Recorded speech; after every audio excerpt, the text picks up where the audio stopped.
Started at 5 p.m. this evening. We have been in closed session for almost an hour. And so we're just back to the regular council meeting, the open session with the rise and report. So the first item is we would bring forward that the labor relation matters and security of municipal property related to the IT and GIS master plan was discussed in closed session, and there was a motion that we will bring into open for council's consideration to pass. And it will be up on the screen here in just a second.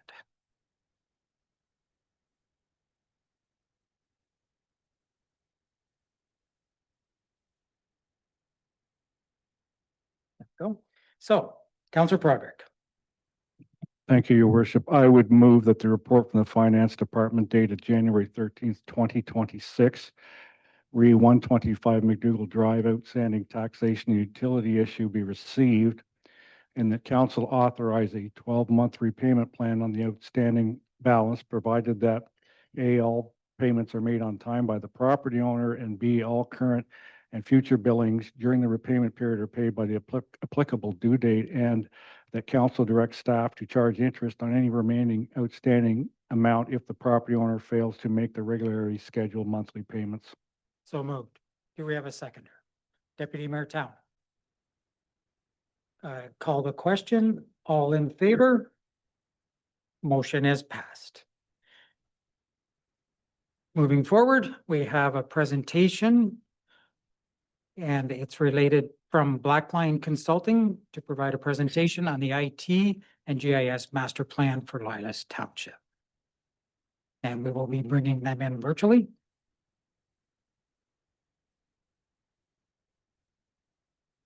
Would you like to do some information? And then when they come in virtually, you can introduce them if you'd like. Thank you.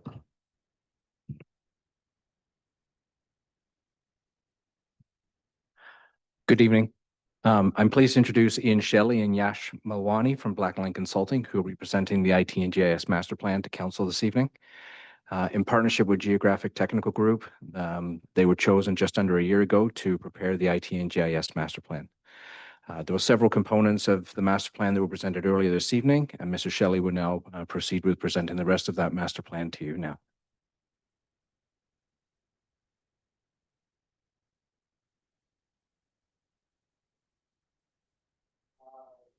Welcome.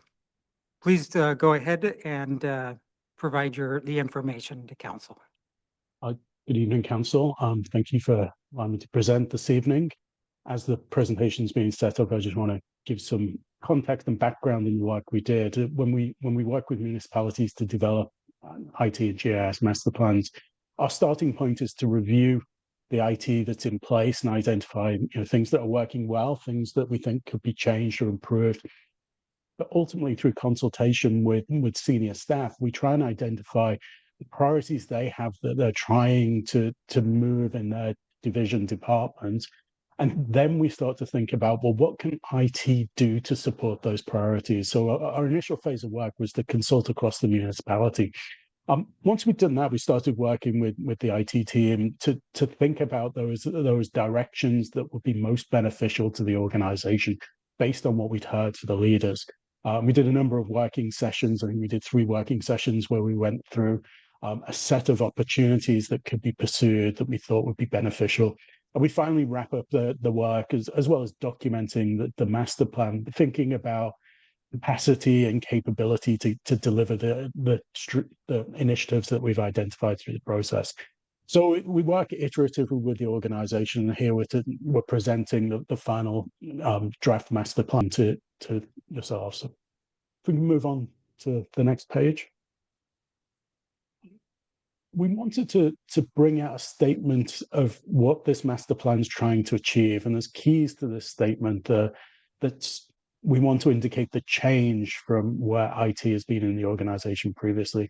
And the keys to the change are as a strategic lever to enable the employees to enhance the resident experience. So it's really bringing forward, the idea is to bring forward how IT is the vehicle that staff can rely on to use that's going to help them deliver the resident experience that you're looking for. Move on to the next page, please. We broke that sort of statement down into priorities. Well, what do we have to do that's going to allow us to deliver against that vision? And there's 3 priorities we've identified. The first one is to evolve the role of IT and GIS. And beneath these, I'll go into specific initiatives that we think. But what that priority is changing from a somewhat reactive IT function into a more proactive IT function that's thinking about what the municipality needs, and it's somewhat leading on the technology agenda and saying, well, this is where we should be going. These are the things that are going to be most beneficial to us. Strengthening business resilience is thinking about how IT allows the organization to continue functioning, to continue delivering services when unforeseen events occur around us. And we know that these happen continuously. So building greater business resilience. And the final element, which is upgrading the architecture. There's some components in the environment today that are out of date that need upgrading. There's some components and there's some services that aren't well supported. And so there's a number of initiatives about bringing that architecture forward, but not stopping, moving into a continuous evolution approach where we're fixing now, but we're thinking forward to what the organization would need going forward. So 3 strategic priorities for the IT team over the coming 4 or 5 years.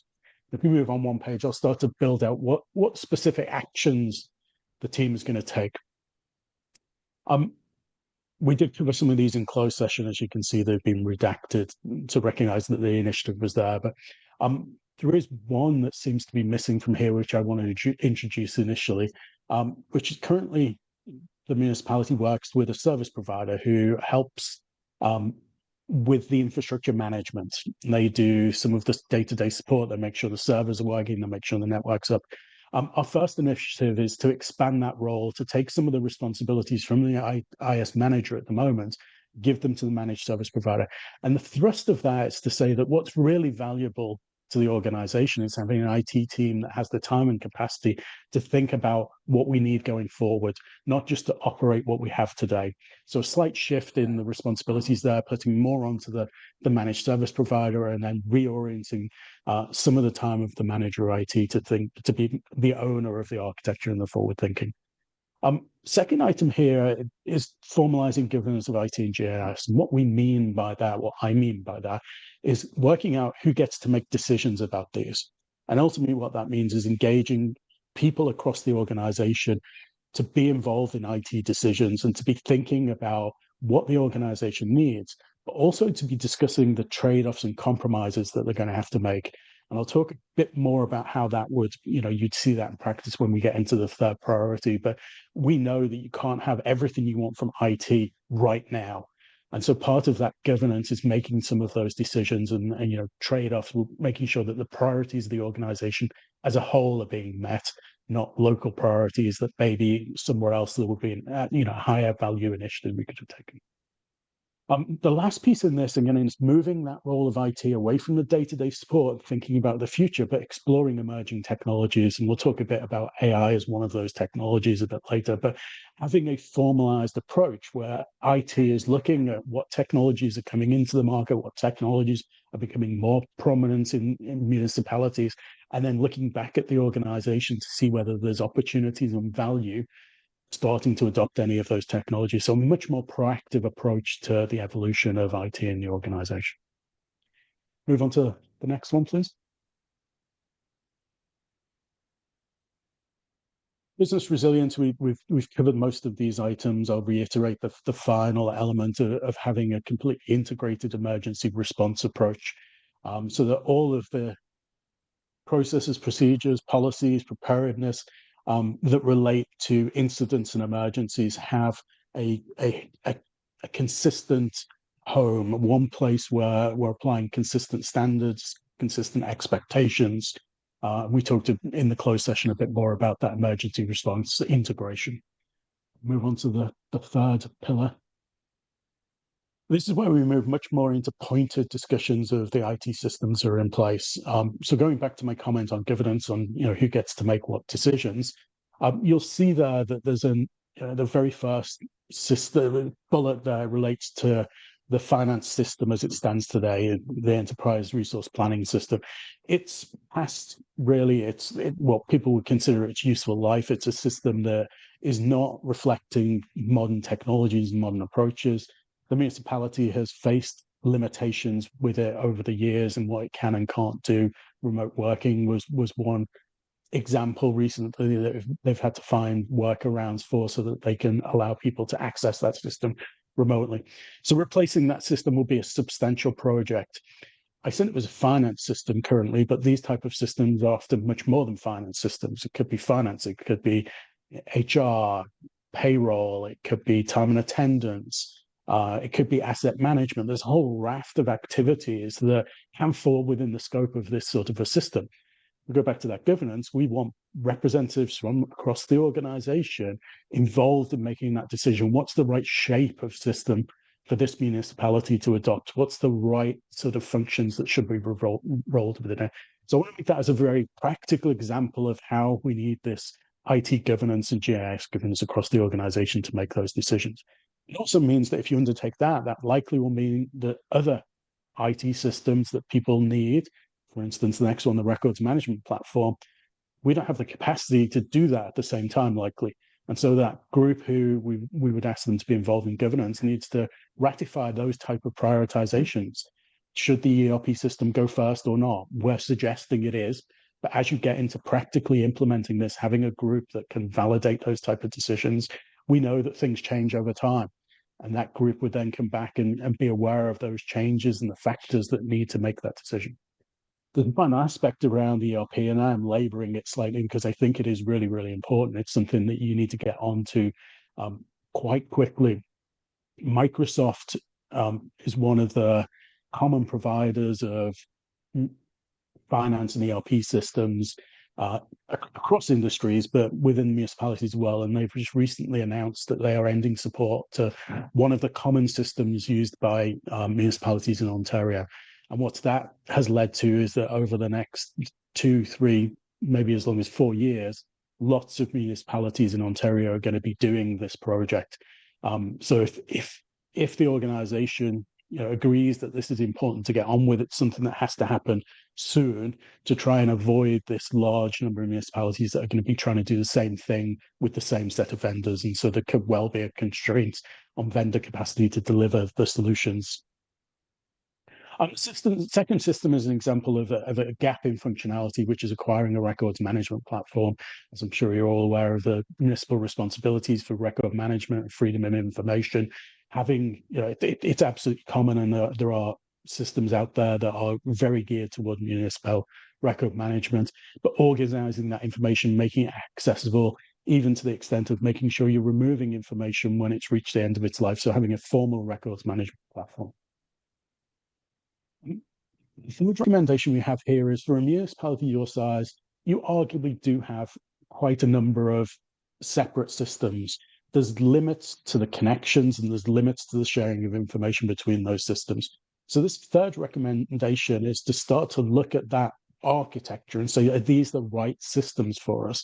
The ERP is a great start to that. There's an opportunity there to think whether we want to look at consolidating some of the existing systems we use into a new ERP if that's the direction we go, but not stopping there, thinking largely. And this is a multi-dimensional thinking process. It isn't just the objective to make sure we've got one big system. It's balancing the type of unique needs each department might have by the overall benefit to the municipality. And so in some cases, it might be that we're not going to consolidate a system. It's unique and it works very well for that department. So we may be thinking then more about the bullet 2 down, which is integration between the systems, connecting them so that they share data and keeping them separate. So they're integrated activities of building a picture that says, this is the right IT architecture. These are the right set of systems for this municipality. And then saying, well, these are the right connections of information moving between those systems so that each system has the right set of information. And I'm sure everyone will recognize the situation where staff don't have access to the sort of information that we need because it's in another department. This is also a key foundation when organizations are moving into the last bullet, which is building the customer service model.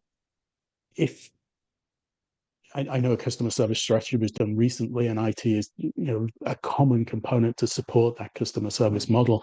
And part of that customer service model, without a doubt, is having information available to be able to provide service to customers, whether that is understanding requests they've already made, understanding the status of, those requests and service, understanding the type of services that the municipality offers, the service standards. So there's a whole raft of customer service activities that are supported and delivered by a strong IT system.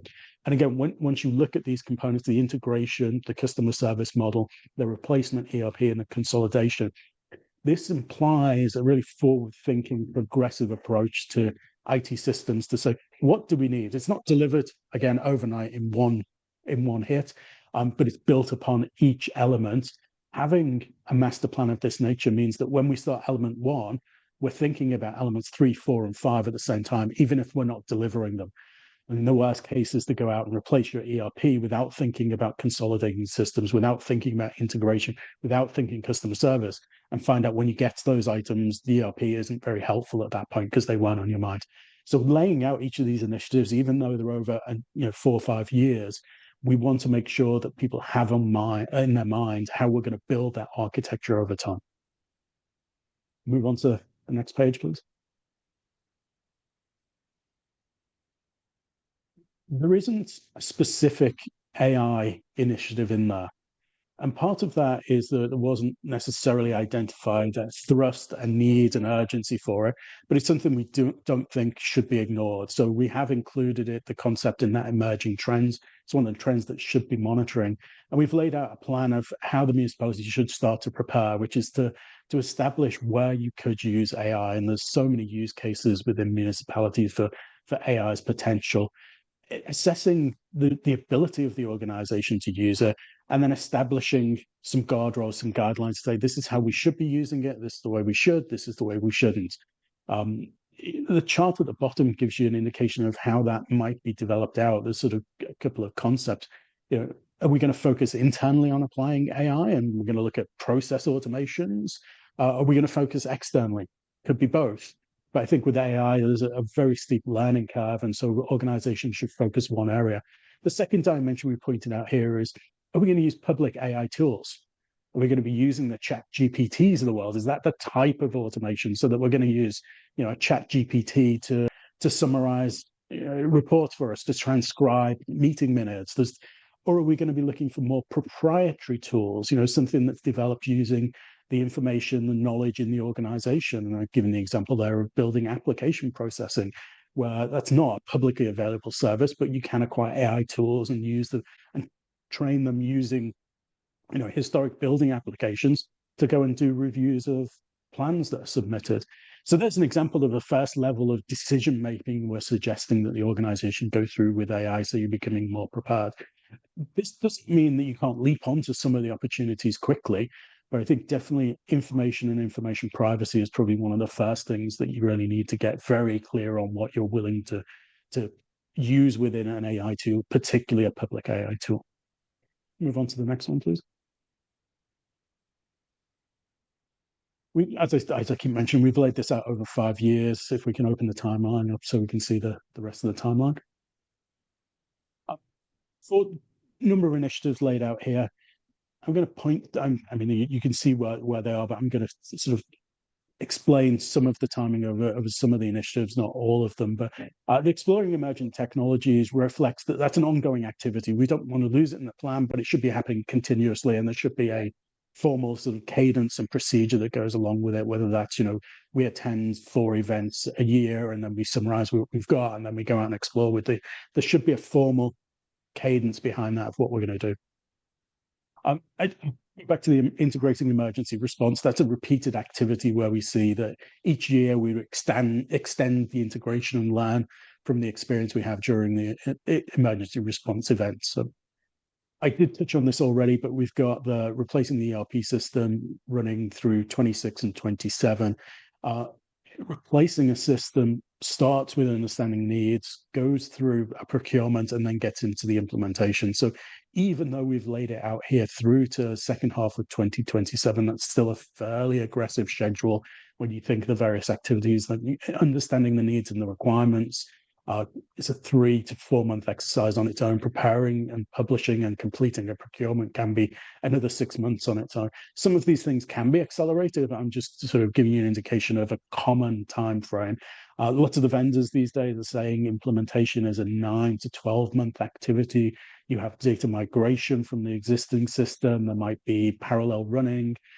Given it's going to affect finance, you will often want to think about timing it around things like year end or quarter end. So you've got a cleaner cutover so you can produce a clean financial statement. So there's lots and lots of complicating factors. So even though it says done by 2027, I think that's a fairly aggressive schedule to be moving to. Number 10, we didn't talk too much about this. There's a long list of enhancements that we've identified for GIS that will, smaller increments on GIS, but extend its usefulness to the organization, add more and more information into there. We've connected it with the system integration because there's a lot of what municipalities are concerned about relates to land, geography.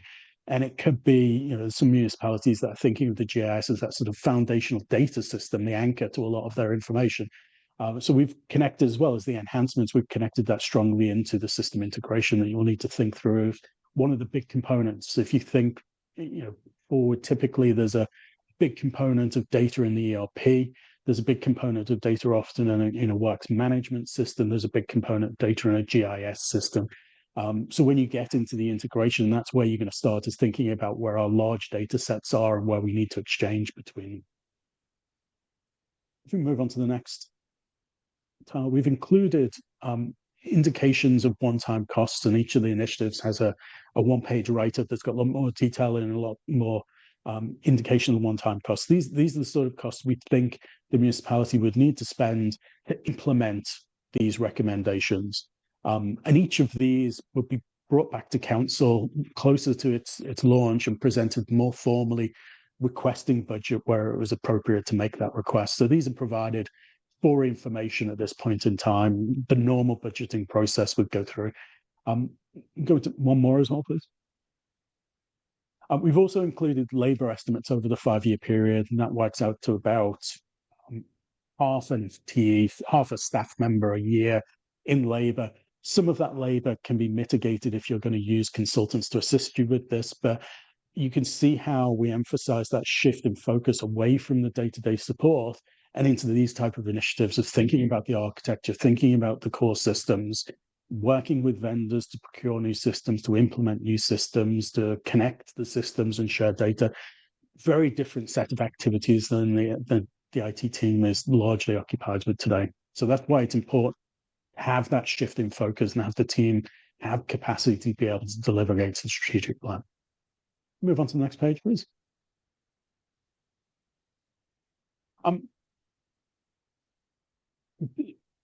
There are IT plans in place. They're not as structured as this plan, and they don't span a 5-year, but there are things that are known about in terms of IT. And again, I want to emphasize this is sort of part of the process and the decision making, likely through the governance team. That the example we provided here is if you move forward with the ERP replacement, you might do before 2028. You might make a risk assessment and say, let's push that back. We think we would be better served if we live with the existing system, push it back to 2028.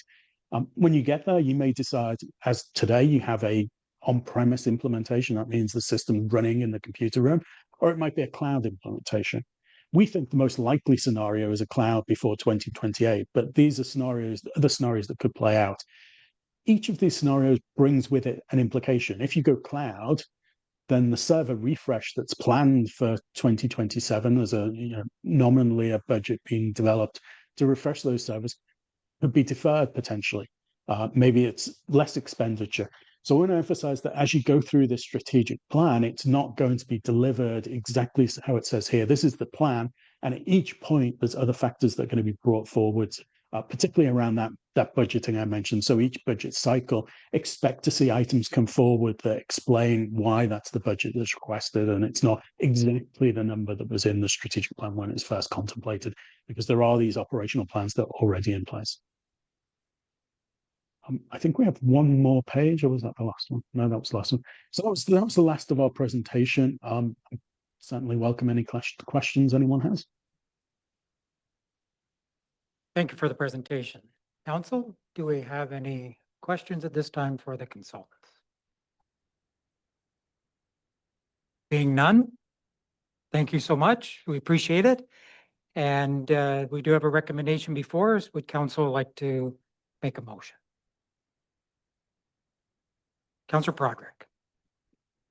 Thank you, your worship. I would move that the presentation from me and Shelley and Yash Melwani from Blackline Consulting on the IT and GIS Master Plan for Loyalist Township be received. So moved. Seconded by Deputy Mayor Townend. Any comments from the mover? No, sir. Seconder, other members of council? Call the question. All in favor? Motion is passed.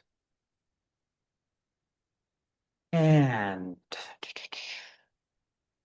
the next item is open forum. So 15 minutes of the meeting has been set aside for open forum. Any individual may address council regarding an item on the agenda, excluding matters under the statutory public meeting section on the same agenda. Each person has 3 minutes to speak, and anyone wishing to speak can register in advance, which we did not have. I will call in chambers first if anyone wishes to speak under this item, and then I will go to the virtual audience. And I would just ask the virtual audience, if you wish to speak under open forum, to be prepared to use the raised hand feature. So looking in chambers, I don't think there's anyone to speak under this item. Everyone's got occasions to speak. I will go to the virtual audience. If there's anyone in the virtual audience who wishes to speak this evening and under open forum, please use the raised hand feature so we can bring you into the meeting. Mr. Mayor, I don't see anyone with their hand raised. Okay, so that completes open forum, moves us to delegations. Peter Paz, Senior Director of Government and Public Relations from Alto High Speed Rail, to address council regarding a proposed new passenger rail service. Thank you very much. And your worship and members of council, thanks very much for allowing me the opportunity to provide you with an overview of the Alto High Speed Rail project that is full steam ahead, pardon the cliche and the pun. My name is Peter Paz. I'm the Senior Director for Public and Government Relations for the province of Ontario for Alto. And I want to just spend a few minutes to talk about the project and share with you our upcoming public consultation program. The first thing I'll start with is the project is meant to address some of the significant challenges that we in Ontario and Quebec are facing. The first is escalating transportation costs. We know the cost of owning a vehicle continues to rise. Cost of airline tickets gets higher and higher, and moving around can potentially be unaffordable for many. We also know, especially on the 401, the constraints of going east and west, which has not only impacts on individuals trying to see family and friends, but has a significant impact to our economy in the billions of dollars with respect to lost productivity. And then disconnected communities with the cost of escalating costs, network constraints. It's harder to do business, to experience tourism across the busiest corridor in the country.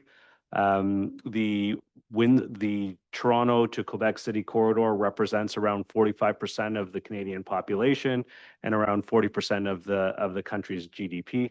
So it's a significant contributor to the overall health of the economy. On February 19th, 2025, then Prime Minister Trudeau officially announced that the country would proceed with a high-speed rail project over a high-frequency rail project, which had been studied by Via Rail for some time. The high-speed rail project would focus on fast, reliable service. Fast as in around 300 to 315 kilometers an hour at its top speed. Reliable because it will be on dedicated track for the majority, 90 to 99% of the corridor will be dedicated track, which will allow us to control our service planning and have the reliability that customers are looking for. And will also be on electrified track. And then frequency, we're looking at potentially around 20 to 30 daily departures across the entire corridor from Toronto to Quebec City. Part of the announcement was identifying the 7 required station areas going from west to east. It's Toronto, Peterborough, Ottawa, Laval, Montreal, Trois-Rivières, and Quebec City. With high-speed rail, the more stations you have, the slower it takes to get to destinations. So at this point, we are focused on 7 station areas. If additional stations are required, they need to have a technical rationale, a ridership and revenue rationale as well. When you're looking at benefits and time, travel from Toronto to Ottawa will be reduced almost in half. So you're looking at just under 2 hours, Montreal to Toronto just under 3 hours, and Toronto to Peterborough just under 40 minutes. When we look at the impacts for the economy, during the construction period, we'll see about 1.1% increase in the country's GDP, or a benefit of up to $35 billion annually. And when you break that down into the 3 key categories, productivity, increased workforce participation, and tourism, that's where those benefits are realized. The project has 7 outcomes. I just want to focus on a couple. One is safe intercity journeys. So when you think about high-speed rail, you can't have level crossings, and the corridor has to be fully fenced. Any type of collision at speeds of 315 kilometers an hour are catastrophic.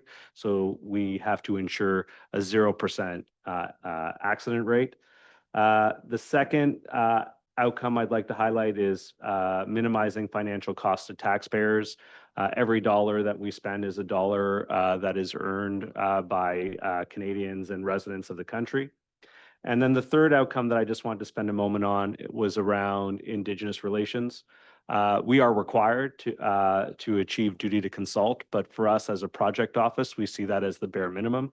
We see this project as contributing to reconciliation with Indigenous nations across both provinces. There are about 40 nations within Ontario and Quebec, and we've been engaging with many of those nations over the last 18 months. Around the economy, the project is anticipated to generate about 50,000 jobs within Ontario and Quebec during the construction period, especially with the current geoeconomic challenges that we have with our neighbors to the south. The importance of delivering a made for Canada by Canadians with Canadian goods project is critically important. And that is seen in the current government's legislation with the Buy Canada Act, which we will be required to ensure that we achieve, as well as the High Speed Rail Act, which is trying to ensure that we achieve the delivery of the project on schedule. It's a big project. It's about 1,000 kilometers in length, and we have onboarded a consortium of Canadian and European companies that have direct experience in delivering high-speed rail, as well as direct experience in delivering heavy rail and train services within Canada. And the consortium is called Cadence. We are currently in the development phase of the project. Cadence was officially identified as the successful consortium back in March of 2025. And our hope is that the development phase, which consists of Indigenous engagement, public engagement, environmental assessments, property requirements, and all the appropriate permits to be achieved within a 4-year to 5-year time period, so that when we get to about 2029, 2030, we will be shovel ready. You may have also heard in December of this past year, the Minister of Transport identified that the first segment of the project will begin between Ottawa and Montreal. We won't wait until that whole segment is completed before we start other segments, but once it is done, it'll go into operation, and each segment will take around 7 to 9 years for delivery.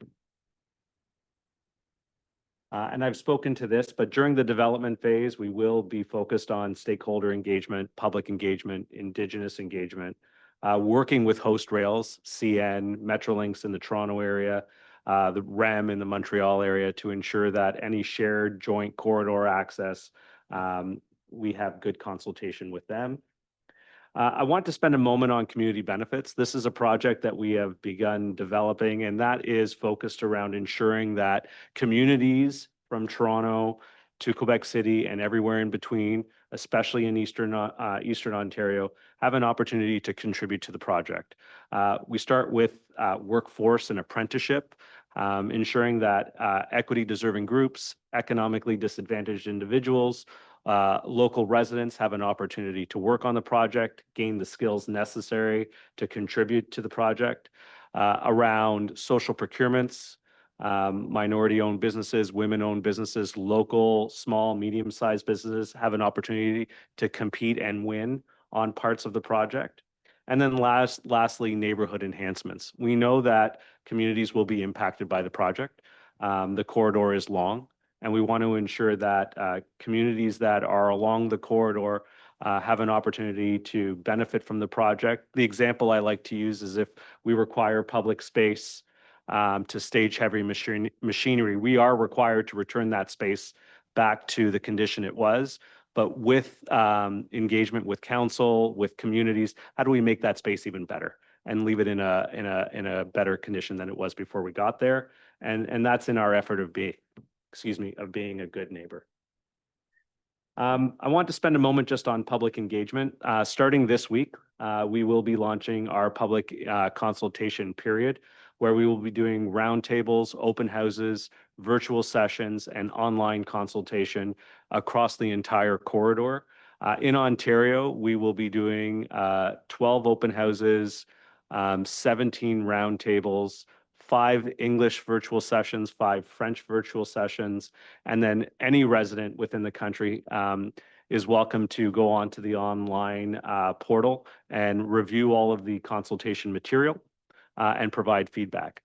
The key point or the key aspect of the consultation, besides sharing information, is talking about a corridor. We will be displaying a 10-kilometer on average corridor, sometimes wider, sometimes a bit more narrow, to ensure that members of communities across Ontario and Quebec have an opportunity to share concerns, opportunities, areas of interest, to help inform our decision-making to go from a wide corridor to a much narrower corridor, and then ultimately to the actual alignment where the track will be laid. We will be doing a number of rural open houses as well. We've got open houses scheduled in Perth, Madoc, and Sterling, as well as a roundtable session with stakeholders just east of here in Harrowsmith, all in the month of March. And it's a really exciting opportunity for residents along the corridor to provide their feedback, concerns, and opinions on the project. One of the main reasons we wanted to come today and present the project is to let you know that we're happy to be here whenever you need us. We want to ensure that we are open and transparent in the work that we're doing, answering any questions, providing one-on-one briefings if there is of interest. We don't know ultimately if the actual alignment will go through the township. But if you see the corridor and we end up narrowing it in and around the area, we want to make sure that we've established an open dialogue with council and with the community as early as possible. It is going to take some time to get to a preferred corridor, so we are starting early with general information with the public and getting their input on that wide corridor. But we're excited to see the type of feedback that we do get over the next 3 months during our engagement period. And with that, Your Worship, I'm happy to turn it over for any questions. And thank you again for the time. Thank you for the presentation. So turning to council, any questions, comments for the delegation this evening? Councilor Progress. Just a couple of quick ones. I guess there's no chance you're going to go to the old Town station here, so it's a joke.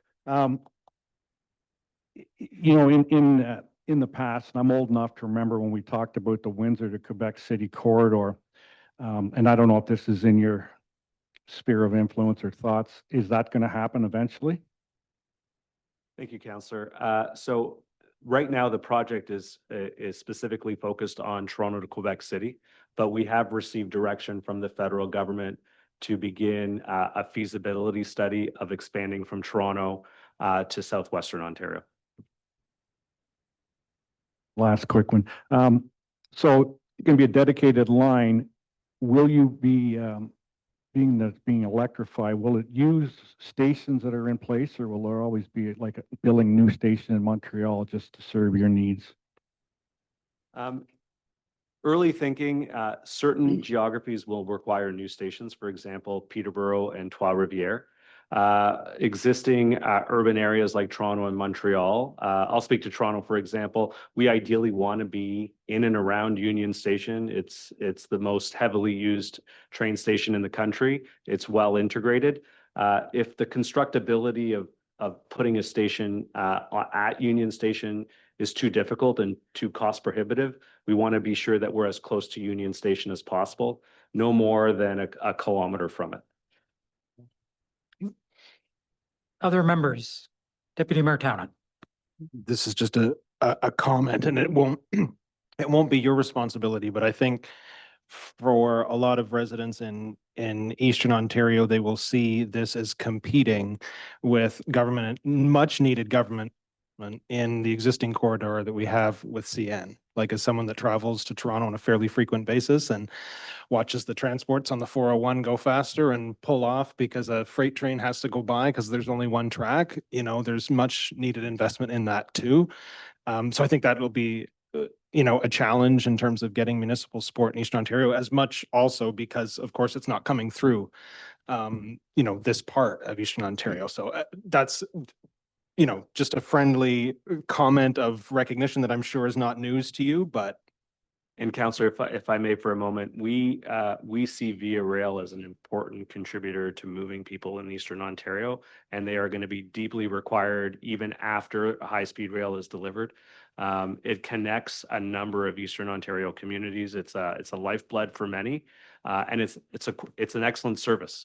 So we do see it as very important, and we work very closely with Via Rail to ensure that there's a good integrated, seamless work together. Any other questions, comments from council? Seeing none, I just have a couple myself. And I'm quite sure that this is nothing, there's not going to be anything new to you. Just in conversations with other mayors in the region, and that we have our regional mayors meetings, and this topic has come up. And there's been a couple of things, and I'll just mention them. It appears, and you mentioned that the actual corridor is not determined yet. So it could be, if you just look at the map that you proposed with going from Peterborough to Ottawa, you would naturally assume it would basically follow number 7. So I guess the comments that I've heard from residents and the areas, if that is followed, it will bypass the majority of the built up areas, and there doesn't appear to be any local connections. And I know from traveling to Toronto for meetings and things, there's a lot of commuters that use Via that were really hoping to be able to use this, that travel to Toronto for their daily commute. So there's just that item for consideration. You probably don't have an answer to that if there's no actual alignment decided yet. Your Worship, we don't have a specific alignment, the 60 to 100 meters of actual track and space required yet. Between Ottawa and Peterborough, there are a number of potential alignment options, which is why you'll see during the consultation period large corridor opportunities. I can't go into details about them yet. The corridor is being launched tomorrow, ideally latest Thursday, which on the public consultation website at altotrain.ca. So please take a look. But you'll see when it's posted why we can comfortably say we don't have an alignment yet. There's so many different options, and when you look at the northern option that you mentioned, a lot of benefits, but equally a lot of challenges. You're dealing with Canadian Shield challenges as well. Harsher climates the further north you go in terms of constructability. So when you see that map, you'll have an idea of the types of things that we're looking at and the type of feedback we need from communities. That's good to know. I'm going to save the rest of my comments until I see the alignment then, or the announcement tomorrow. And of course, if after you see the consultation map, you have any additional questions, happy to hop on a call, whatever you need, Your Worship and members of council. Thank you. We appreciate that. So just go back to council. Any further questions or comments? Thank you so much for the presentation. Thank you for being here to provide us with the information. I look forward to the next steps being published, and we'll follow along on it. And Thank you so much. you're welcome. So council, we do have a recommendation. Would someone like to put a motion on the floor? Councillor Willis. I would move that the delegation from Peter Paz, Senior Director of Government and Public Relations from Alto High Speed Rail regarding a proposed new passenger rail service be received. So moved. Do I have a seconder? Councillor Broderick. Any comments from the mover? Seconder? Other members? Call the question. All in favor? Motion is passed. Thank you. And as always, you're free to, you probably don't want to stay for the rest, so we understand. The next item up is the 2026 temporary borrowing bylaw.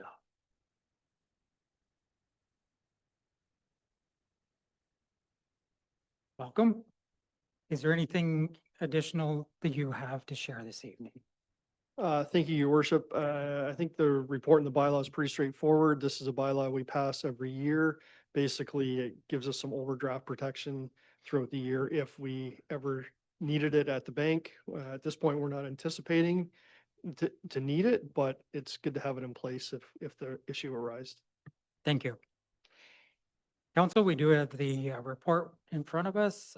Would someone like to make a motion? Deputy Mayor Town. I would move that the report from the Finance Department dated January 13th, 2026, read 2026 temporary borrowing bylaw be received, and 2, that bylaw 2026-2 being a bylaw to approve temporary borrowing measures be enacted and passed. So moved. Seconded by Councillor Ennis. Any comments from the mover? Seconder? Other members? Call the question. All in favor? Motion is passed. Word boundary review, OLT decision and next steps.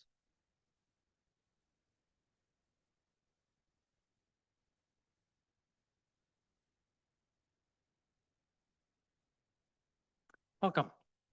Did you have anything to add or just here to answer questions?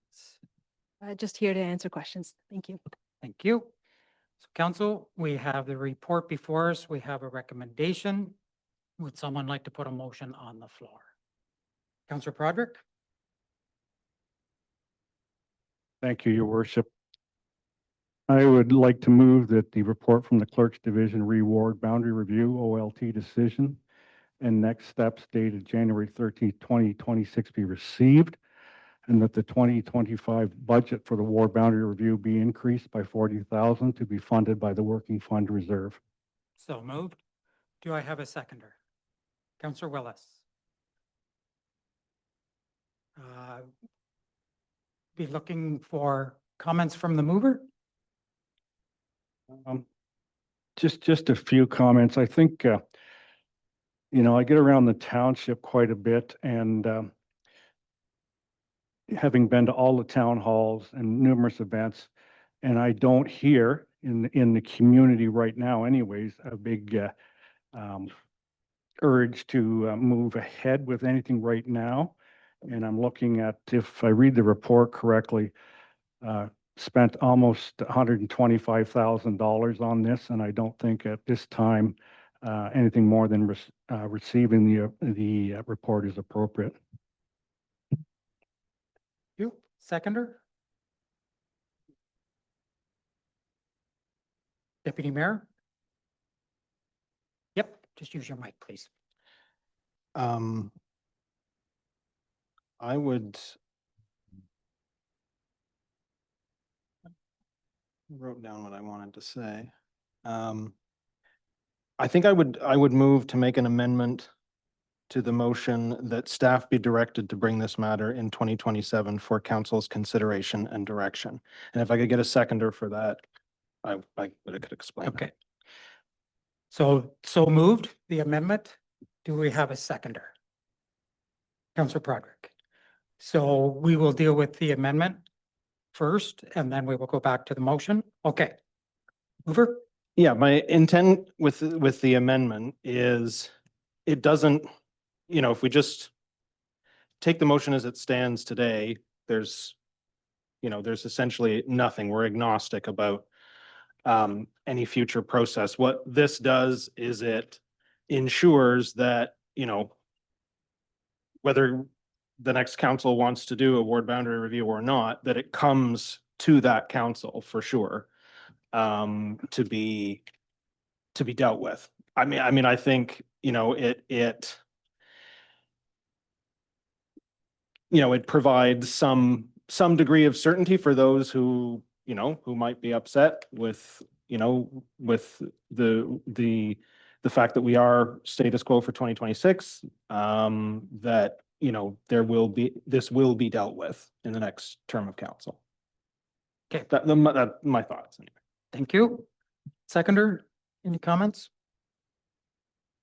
I would support that, to your worship, support that line of thinking, given that nothing can change for this electoral season, and sort of to put a colloquialism on it, nothing could be worse than muddying the waters any further for the next election. I think, that does, as the deputy said, put it in a frame of the next council, and it's right out there right now, and that people maybe in October make their decision based on different positions of candidates, et cetera.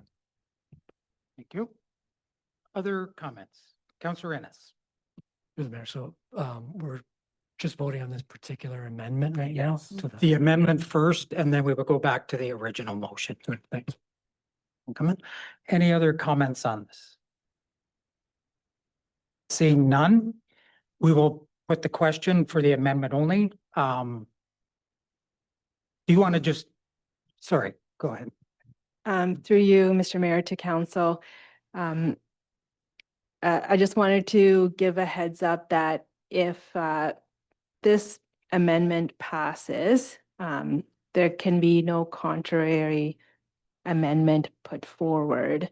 So this is like, once council makes a decision in this for this amendment, then you can't bring forward another amendment for a different action. So I just wanted to make sure that council understands that before you vote on it. Okay, thank you. Good point. Okay. Councillor Broderick. Through you, just back to the clerk, a little more clarification on your statement, if you could, a little more details, just so we have a better understanding, so we know if we make a decision, what we're bound by and what we're bound to, and what we're, I guess, unable to go forward with. Through you, Mr. Mayor, and with Councillor Ennis's permission, Councillor Ennis has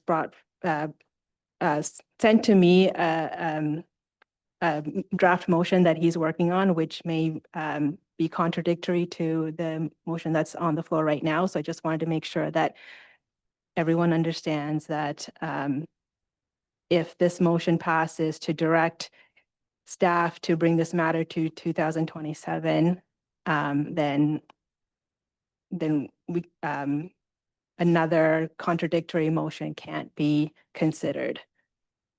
Okay. Is that the clarification you needed, Counselor? Okay, thank you. Counselor Ennis. I think through the mayor, I think I understand what the clerk is saying. And I would just suggest that, so essentially if this amendment passes, it's, it's going to shut down the debate a bit. And so, I guess my request would be maybe, I guess maybe it doesn't matter if the other one's going to pass. Yeah, I don't know. I'd like to, I don't know. I'm not sure if it matters actually if you pass the amendment or not, because the other motion might pass. You're still welcome to allow for fulsome discussion if this is the opportunity to do that.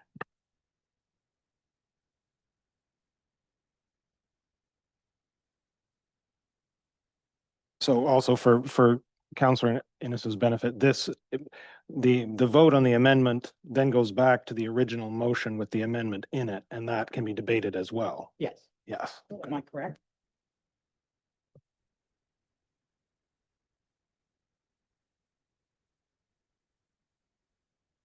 Through the mayor. So I'm going to make my points now.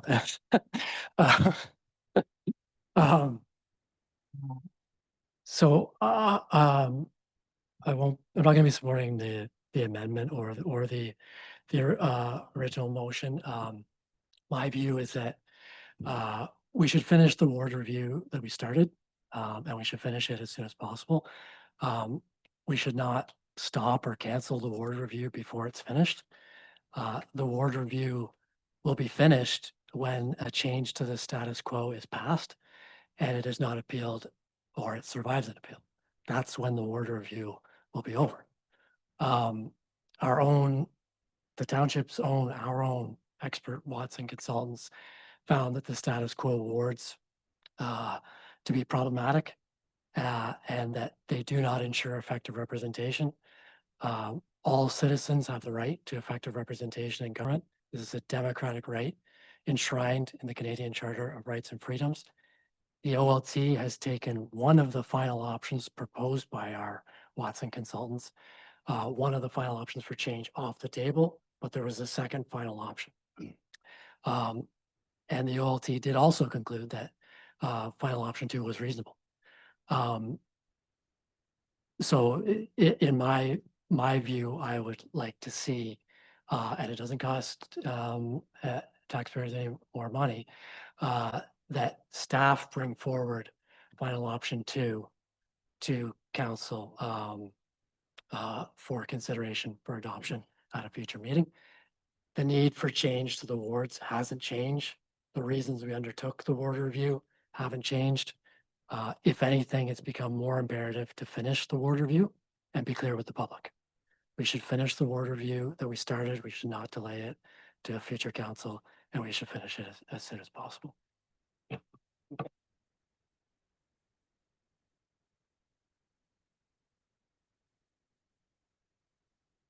Through the mayor, just following up on Councillor Ennis's comment that it won't cost more money. I don't believe that that's true, because if there's an appeal, the last one cost $53,000. So any new decision could likely be appealed and could likely cost that $53,000 again or more. Thank you. Any further comments from council? Councillor Budrick. Couple things. I am 100% for equal representation in our boundaries. And that's what was basically said by both the OLT and by Watson Group. And to Councillor Willis's point, there will always be an appeal on this matter, no matter how the vote goes. So we're going to be paying that at some point, no matter what.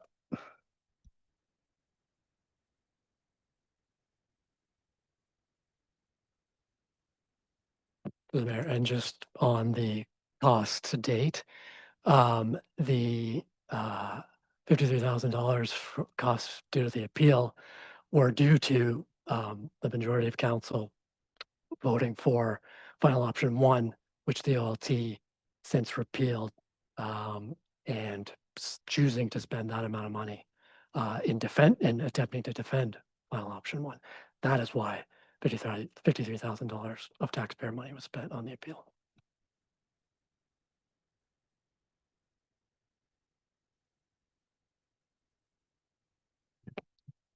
Just one comment on that comment, and I'm trying to keep it civil here, but the $53,000 was because one person appealed the OL or our decision.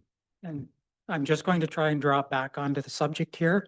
We're not debating what happened through the review leading up to this. We're not debating the OLT's decision. What we're looking at is the amendment that is on the floor. So we will speak to that amendment and we will keep it within line so that we don't get out into any muddy waters on the outskirts, okay? So with that, did I see, Councillor Parks, did I see your hand go up when I was turning my head to call the last speaker? No? Okay. I wanted to make sure when you're virtual that I keep an eye open for it. Any final comments? Councillor Ennis? Could we have a recorded vote, please? Yes, we can have a recorded vote. And just before we go back to the mover, Deputy, you were the mover, right, for the amendment? Before we go back to the mover, I'm just going to comment that I am going to support this. We're going into an election year. It's already been confusing for a lot of voters. We've been discussing a different ward boundary alignment. Then we chose one. Then it was removed by OLT. And so we're back to the original. Anything more than this during an election year, I think is just going to be extremely confusing. It's going to muddy the waters. And I always like to see a healthy lineup of candidates. And I believe that the confusion alone may deter some from actually putting their name forward. I'm even more concerned that the electorate will have concerns and be confused during the election because we're going to finish a review. We'll come up with a response or a bylaw. It may be amended, or sorry, it may be appealed. So just that significant confusion in the net length of 10 months, I think is just, for one thing, I don't think it's fair to the electorate that they would have to figure out in October what they're actually voting on.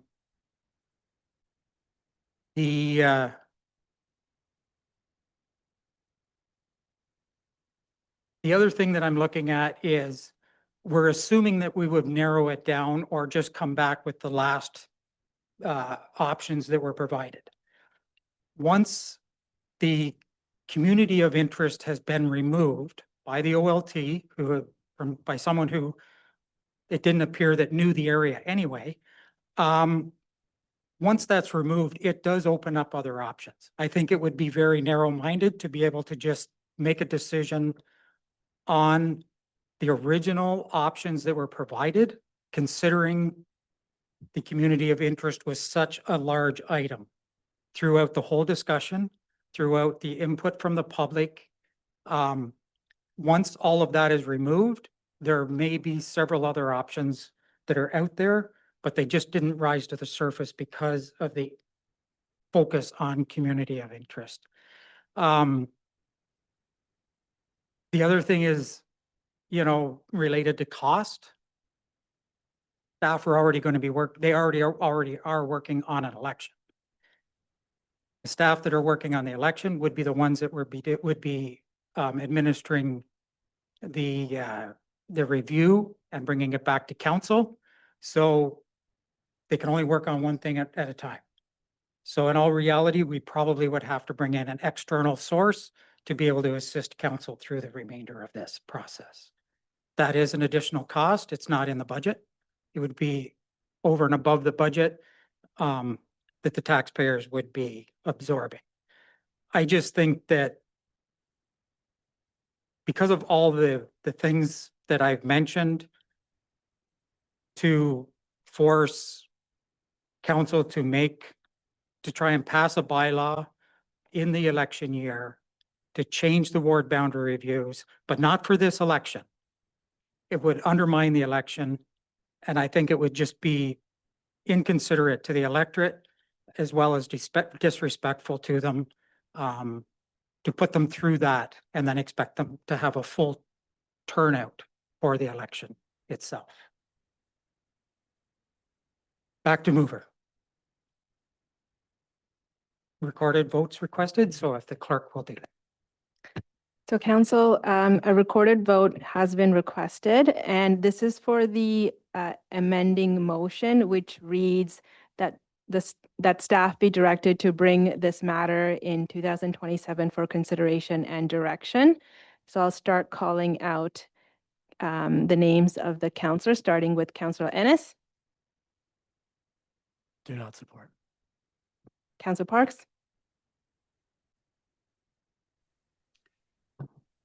Councillor Parks, Opposed.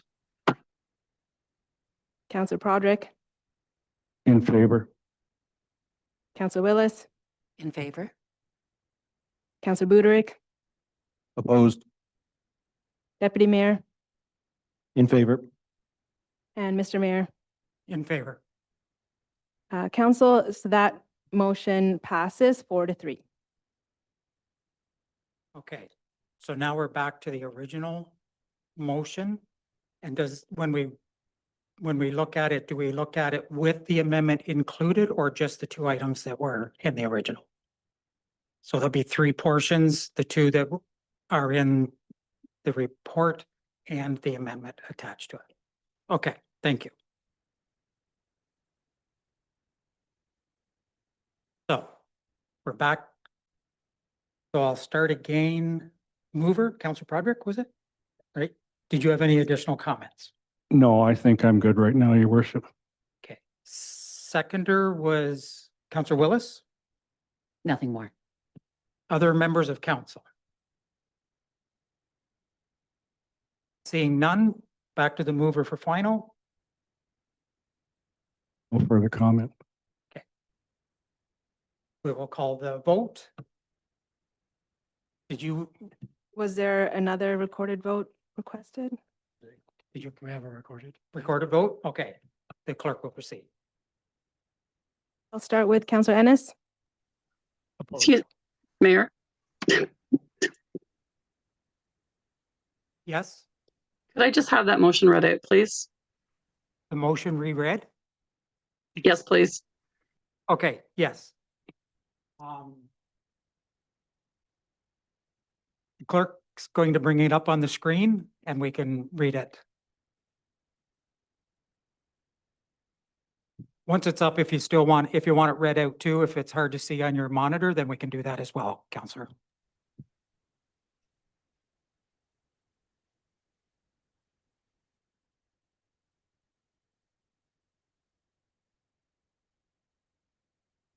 You want? Sure. If the mover's going to read it again as well. Move that the report from the Clerk's Division Ward Boundary Review OLT decision and next steps dated January 13th, 2026 be received, and that the 2025 budget for the Ward Boundary Review be increased by 40,000 to be funded from the Working Fund Reserve, and that staff be directed to bring this matter in 2027 for consideration and direction to council. Should it say to council at the end? No. did you want to add the word council? Well, yeah, I think just in direction to council.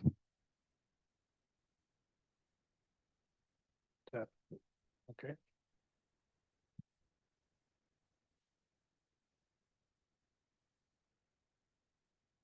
Okay, okay.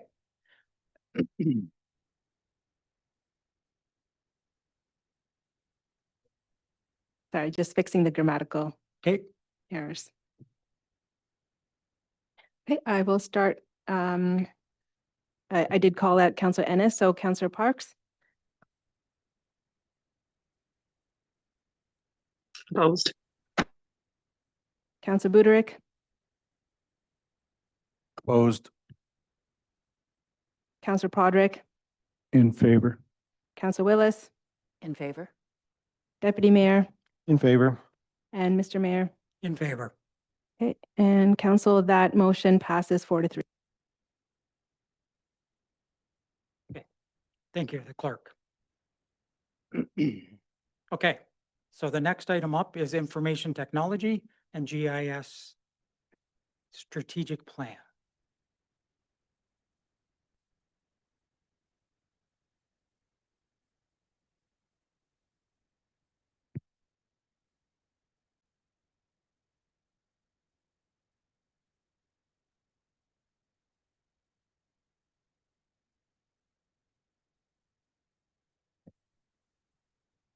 Okay, do you have any additional information to share at this time or just to answer questions? Just here to answer questions if need be. Okay, thank you. So council, we have the report, we've had the presentation. Or would someone like to put a motion on the floor so we can address it? Deputy Mayor Tanner. I move that the report from the Information Technology and GIS Division dated January 13th, 2026, Information Technology and GIS Strategic Plan be received, and that the Information Technology and Geographic Information Systems Master Plan be adopted, and that council authorize the recruitment of an IT business analyst in 2026. So moved. Seconded by Councillor Budrick. Mover, oh, just before I do, did we lose Councillor Parks? She's not on the screen.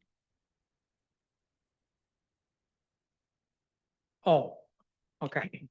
I wanted to make sure that we weren't going without her. Sorry, Mover. Seconder, any comments? Other members of council? Yes, question or comment? Just a question, Mr. Hooper, and this is down the road when all this plays out. Is this going to be something that could integrate with county and or whatever the conservation authority is after it's all said and done? Will there be like a shared portal, or is that any part of this discussion at all in terms of permitting and, you know, what permits have to be given to different levels of government? Is that something down the road that could fit into this? Sorry, through the mayor to Councillor Broderick. Do you mean for development approval? Is that what you mean? Yeah, so there is a project in the works with the county and our development services team to have a portal for development approvals to be active this year, hopefully, or partially implemented this year. Thank you to my colleague. Where people submitting consents or approvals for larger developments will be able to do that through a joint portal that many of the agencies would have access to, and the comments would be done that way as well. Okay. Any other comments or questions? Seeing none. Call the question. All in favor? Motion is passed. Thank you, and thank you for bringing this forward. Much needed. Next up, Green Municipal Fund Grant Agreement. You're still up. Is there anything additional? Nothing to add, Your Worship, but happy to Okay. answer any questions. Thanks. Thank you. Okay, council, would someone like to put a motion on the floor? Councillor Broderick. Thank you, Your Worship. I would move that the report from the Corporate Services Strategy and Innovation Department dated January 13th, 2026, Green Municipal Fund Grant Agreement be received, and that council authorize a revenue increase for the Green Municipal Funding Grant in the amount of $162,023 and a similar budget increase of $162,026 in the 2026 capital budget for the Condition Assessments and Energy Audit Project CC 250001, and that the mayor and CEO be authorized to execute the Green Municipal Fund Grant Agreement, CBR 24-050-0514 with the Federation of Canadian Municipalities.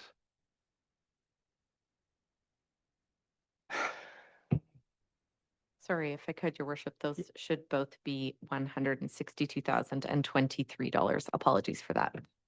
Okay, so the second number matches the first. Okay. Okay with the mover? Okay. Do we have a seconder? Councillor Willis, mover, any comments? Seconder? Other members? Call the question. All in favor? Motion has passed. Durham Street Design Alternatives.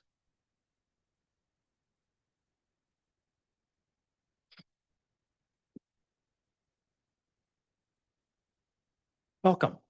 Do you have anything additional to share? Yes, Your Worship, we do have some additional information. Please proceed. Thank you.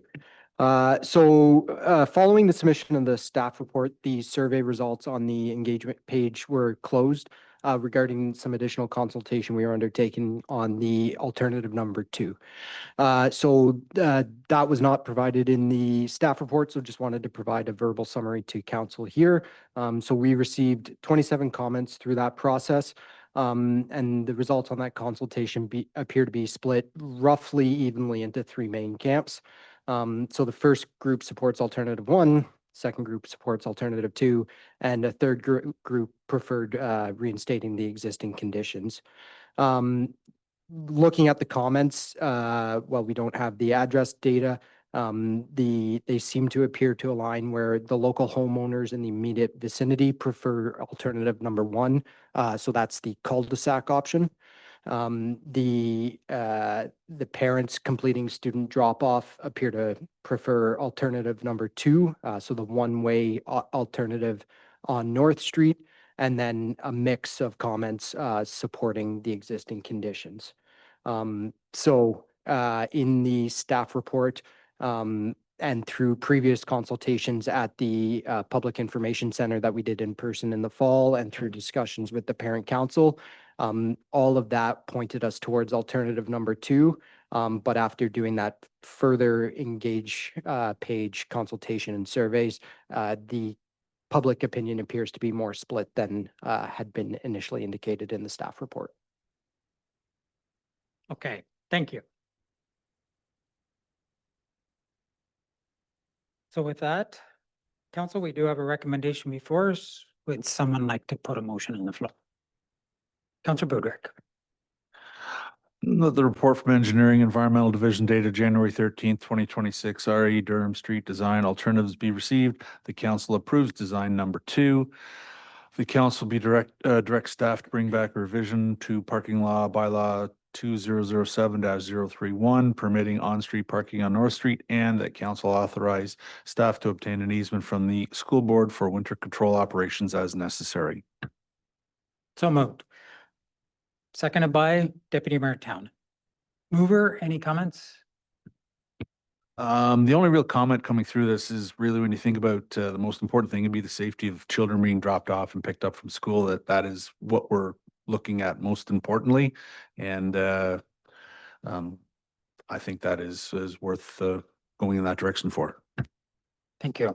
Seconder, other members of council, Councillor Broderick. My only comment would be the one way will turn into a 2-way in front of the school on North Street. Is that correct? And it's just, I look at that one house that's there and I just, I have trouble putting my head around how that person gets in and out, in a sense that they'll have to go past, if they're coming from County Road 2, they're going to have to go past the next street and come around. Is that the only way they can get there? Through you, Your Worship. So you're referring to if the individual is traveling eastbound on County Road 2.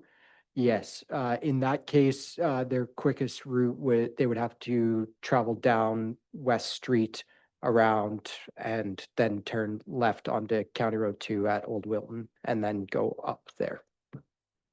You know, I could just. Yes. And the last thing is just a comment, like Councillor Budrick said, the most important thing is student safety. I think 2 is a reasonable having stood in front of schools for many years in that role, I think 2 is probably the most reasonable one. And as long as the drop-off area is, my concern with that one would be the drop-off being on one side of the street and the kids having to cross to the other side of the street, on North Street, I believe it is. So, but anyways, I'll leave it at that.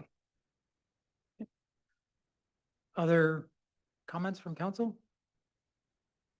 Back to the mover for final. Call the question. All in favor? Motion is passed. Thank you. Proposed amendments to the Conservation Authorities Act resolution. Do we have the resolution that can be put up on the screen? Oh, thank you. Save some reading.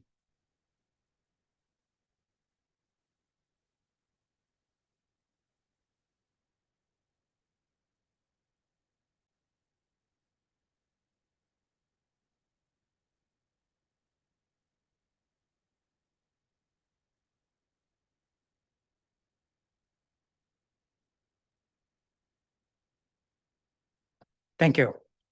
So would someone like to make a motion regarding this? And you can just refer to as presented on the screen. Councillor Prodrick. On the screen. I would move the resolution as presented in 11.7 on the screen. Oh, I'm looking at the wrong one. 11.6. There we go. No. I would move the proposed amendments to Conservation Authorities Act Resolution 11.6. Sorry about that. So moved, seconded by Councillor Willis. Mover, any comments? Sure. As some know, I'm the chair of the Conservation Authority, and this is akin to some of the past government, let's say, directional changes, and in terms of costing out, et cetera, et cetera. And it would basically take our municipalities, and we would be lumped in with Ottawa. And you can only imagine the differences of needs from different sized municipalities, from the smallest to the largest. And I've met with, sat in on a Conservation Ontario meeting on this item, and at Roma, and I believe at AMO, there's going to be presentations there.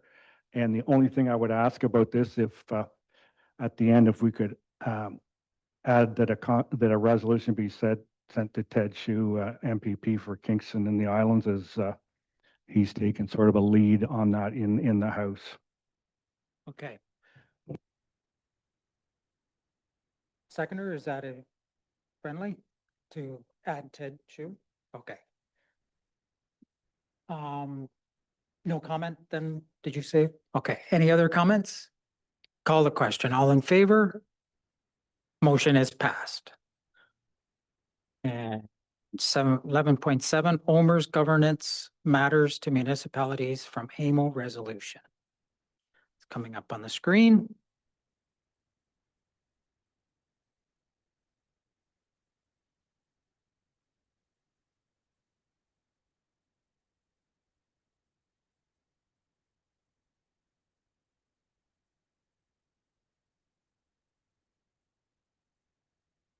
Thank you. Council, would someone like to make a motion referring to the presentation on the screen? Deputy Mayor Townend. Yes, through you, your worship, I would move the motion, the recommendation. So moved, seconded by Councillor Budrick. Mover, any comments? Yeah, just a bit. I asked for this to be put on the agenda. This is currently part of AMO's larger advocacy. It is quite concerning what the government has proposed to do with the governance and oversight of OMERS. You know, essentially the governance model that has existed has worked well, and it encourages you know, safe and moderate risk for the investments of the fund, and that governance model is in Amo's view, essential to ensure that that's safe and moderate risk. And obviously, you know, OMERS being a good pension plan that is safe and secure is obviously a huge recruitment and retention tool for municipalities in terms of municipal staff. So, you know, in addition to that, you know, frankly, as the previous resolution touches on as well, from an advocacy standpoint, this is a little bit of government overreach as well into municipal jurisdiction. And so I obviously support as a board member the recommendation, but I do think and want to alert municipalities that it's a complicated thing what's being proposed. It isn't all necessarily easy to explain, but it is something that we should be concerned about. Thank you. Seconder, any comments? He's got it. Other members of council? Being none, call the question. All in favor? Motion has passed. And now we would entertain a motion. The council will now resolve into committee of the whole. Do I have a mover? Deputy, sorry, Councillor Wells. I almost called you. And seconded by I did put my hand up. Deputy Mayor I Cabinet. did put my hand up.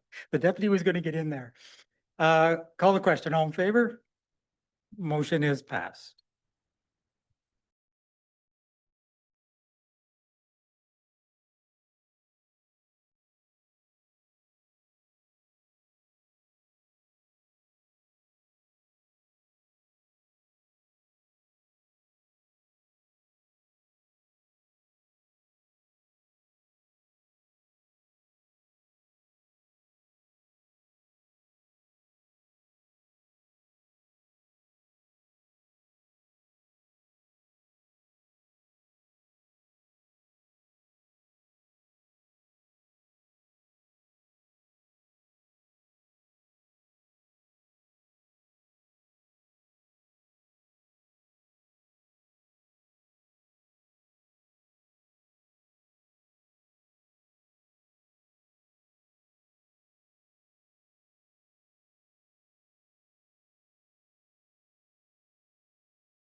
Items for consideration, 13.3.1, Arts, Culture, and Heritage Master Plan, Existing Conditions and Engagement Summary Report. And I will turn first to our manager for Heritage, Culture, and Tourism. Ms. T, please proceed. Thank you, Mr. Chair. I'm pleased to be here tonight to introduce Annalee Adair once again from Evoke Culture 2.0. Annalee is helping us create our Arts, Culture, and Heritage Master Plan. She's here this evening to present the Existing Conditions and Engagement Summary Report that was completed throughout the summer and open up some discussion questions as we enter the next phase. Thank you. Thank you for taking the time. It's already a long evening, so I'll try and keep it as brief as possible without cutting corners. Tonight's an evidence-based report back to you on phase 1 of what we heard and what the current cultural system looks like in Loyalist and what that implies for the strategies that need to be developed for the plan. So I'm just asking council to sort of look at arts, culture, and heritage in the same way you do look at roads, sewers, community safety, looking at it as infrastructure, not just the physical infrastructure, but in actual fact, the infrastructure of belonging, like a thread that runs through, you know, to like a connective tissue, the halls, the museums, the events, the participation, the volunteer capacity, literally holding, you know, what the community feel and how they belong to this community. And that came out a lot through the engagement is connection. and belonging. So kind of reframing this in a broader perspective than a standalone subject area, but looking at it as part of your infrastructure that exists in the township. So the agenda is pretty straightforward, but the objective really is tonight is to highlight the key emerging perspectives of the community and the insights that are captured, and to look at a direction setting priorities a little bit, but not for recommendations, but to give us some direction on phase 2 and strategy development. I will ask, I have a kind of set of questions after each section, just a couple each, if that's okay. This plan is a 10-year plan, a decision-making framework and an investment tool. Our team has also added a monitor, evaluation, and learning framework to the plan so that you can look at tracking outcomes and adjust it over time. The timeline, phase 1 happened between June and September really, and up until November really, because we came back with those findings. We had workshops and working groups in the fall, and now moving into strategy development. This sequencing matters, I think. It's because we are not skipping feasibility. We're going to come back again to those working groups, both internally and externally, before coming back to council. So we try to iterate, come back, and have it co-created with community all the way through, so that they're engaged all the way through the plan development, not just at the beginning, tell us what you hear, and then we're going to do what we want with it, but it's tell us what we heard, come back to you, did we get it right, which we've done already, and as we move forward, we're going to come back to them again in these engagement sessions. This plan was developed with the guidance of obviously the larger community. We formed a community working group that had representatives from each of the hamlets on it, who we've been working with throughout. We also established an interdepartmental working group and have worked very closely with them. So basically aligning what we heard on the outside, what we heard on the inside, and try to negotiate a feasible plan moving forward so that it does not sit on a shelf, but is actually feasible, because culture is something, arts, heritage, and culture is something that permeates across the corporation, not just a standalone division. And it's implicated other departments' resources and staffing and spaces, et cetera. So that's been really helpful. And then to you as council. So the scope of phase 1 really examined the full cultural landscape. The assets, the programs, the living heritage, the relevant municipal frameworks, the financial investment patterns over the last 4 years of the establishment of the unit here, and system level themes. We needed a baseline of what exists and what it costs and what the capacity is first, before we can move any further into where we want to go. We followed a progression. Phase 2, we've done some testing and some co-creation with strategies. After we've got that from the community, we went back with staff and have worked with them in the last month and a half, and also the interdepartmental group. We're now looking at drafting those, and tonight confirms the foundation for 2 and 3 phases, and that we're checking that we're building the right thing with you tonight before we draft. This is what we call our, this is where we are, this is where we want to go. It's a kind of a maturity level. Loyalist has a strong community energy, one of the strongest I've seen, and I've worked, across the country. Seasonal anchors, but still needs clear structures and pathways for sustainability. And that's not unusual given the length of time this unit has been in place. They've achieved a hell of a lot. And what they've been doing. And so the council decision embedded here is, do we remain this place where we are in terms of our beautification effort, project by project, or build an infrastructure grade service model and service level over time? So that's really the broader question tonight. So engagement overview, really, over 440 people participated. We had individual focus groups in the hamlets. We did idea labs. We did a youth survey. We did a broad public survey online. We had sounding boards at different events and Indigenous conversations with the nations and around this area as well. So 441 points of response for this, and overwhelmingly, there's a strong consensus that it's important and it matters in Loyalist. 90% think that it's important. Over half are satisfied and nearly a quarter are dissatisfied. So that shows some room, and it's not around what is happening. It's a lot of it is around getting the information or not knowing or not having access, more of a year-round piece. So there's some pieces around that, but certainly not what people are participating in. They're very happy, but they want more. The top priorities identified around this is around year-round programming came out strong. That means access to those sites. Stronger youth engagement, meaning young people want to be part of the creation of what it is that they're participating in and design it. They don't want to just attend. They want to be able to design programs themselves and have more space available to them to do the programming that they think that they're interested in.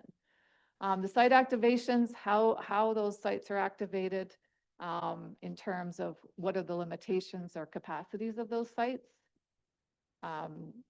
Support for local artists came out in terms of it is an ecosystem here that the arts are certainly emerging, and there's a lot of activity, but it's mainly done with community groups. Municipality has not been as involved in this area. And volunteer sustainability is top of mind for people in terms of there's a very strong community volunteer component to all the programming and all the work that the municipality is doing. Over 160, 170 volunteers. So a very strong community energy around this. But those are the priority responses identified. The themes are not just soft themes, they're system performance factors is the way we see it. Belonging, access, volunteer capacity. If that fails, everything downstream fails. So these are kind of the top of mind pieces that are actually necessary in the system for it to be able to be sustainable and keep going. And the common thread here in the other themes is around participation that doesn't happen by chance. So people are wanting it and needing it to be designed, coordinated, communicated, and looking at capacity. So more of a systems lens than a one-off event or a one-off program.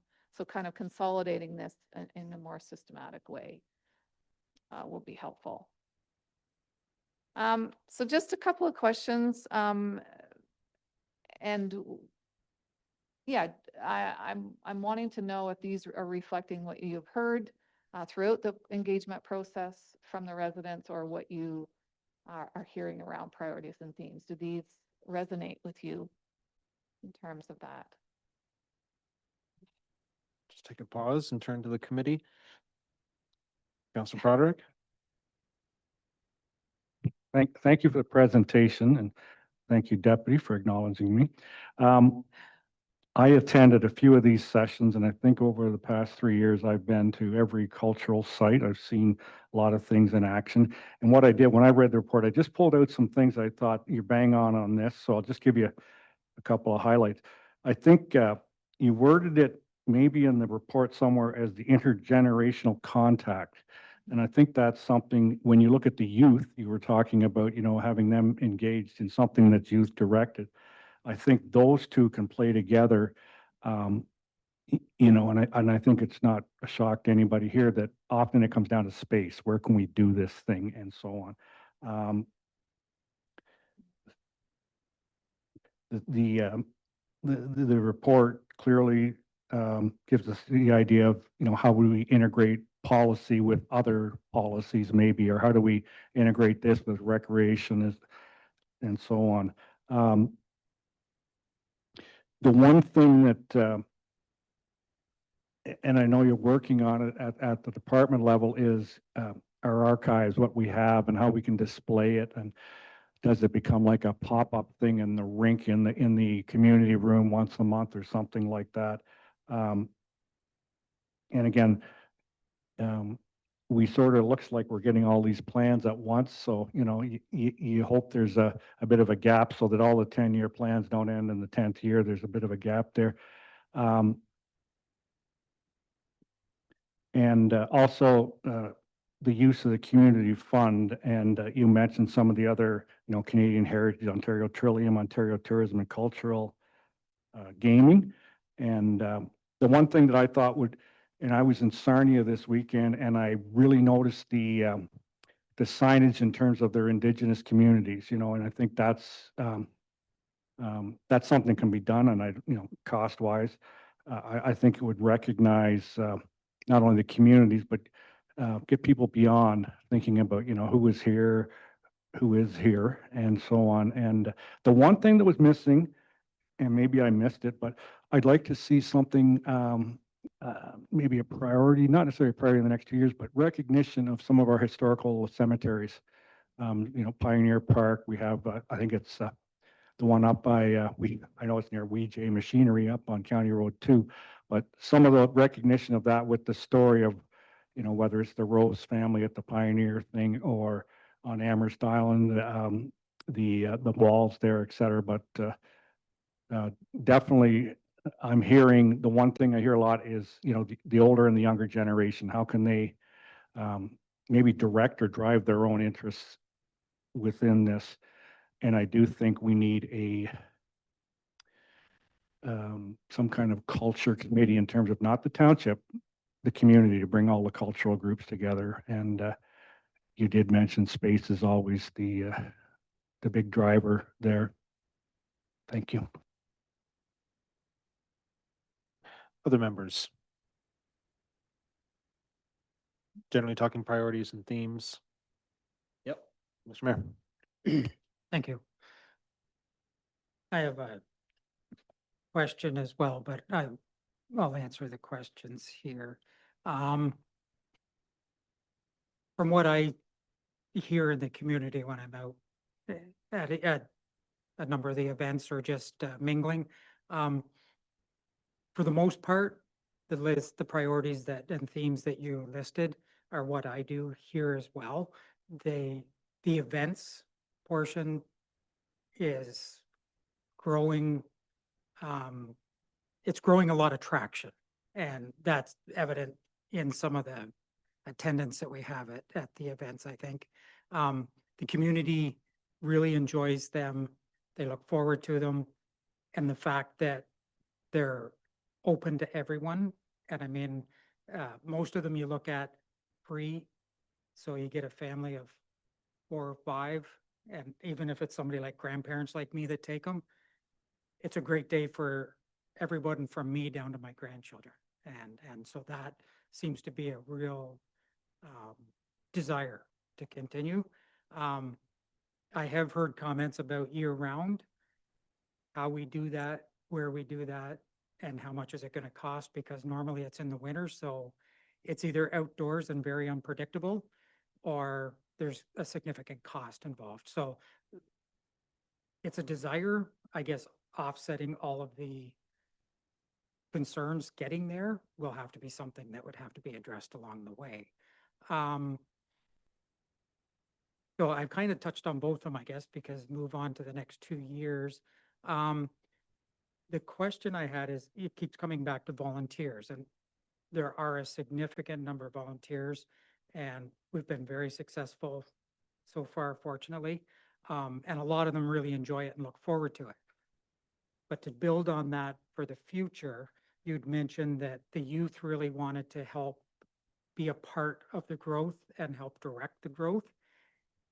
Did you get the sense that if they were more of a part of the process, that they would be more willing to share with volunteer hours as well.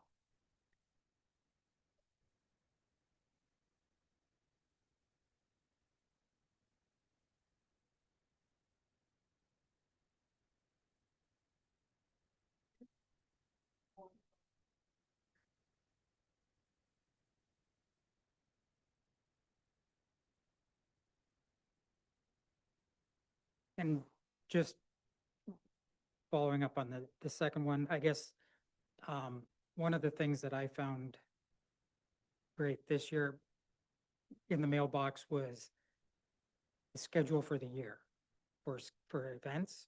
And I know my family, took it and put it up so that they can schedule their year of attending events. And, so that kind of goes back to you saying, making sure that people are aware, you know, they're informed and they can plan to be able to, I'm summarizing, but plan to be able to attend all the events and possibly volunteer. That was a really nice step, I think, that was taken this year. I think it will be beneficial as long as people put them on the fridge and with very strong magnets.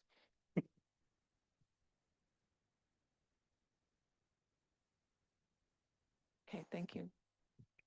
Please proceed. Okay.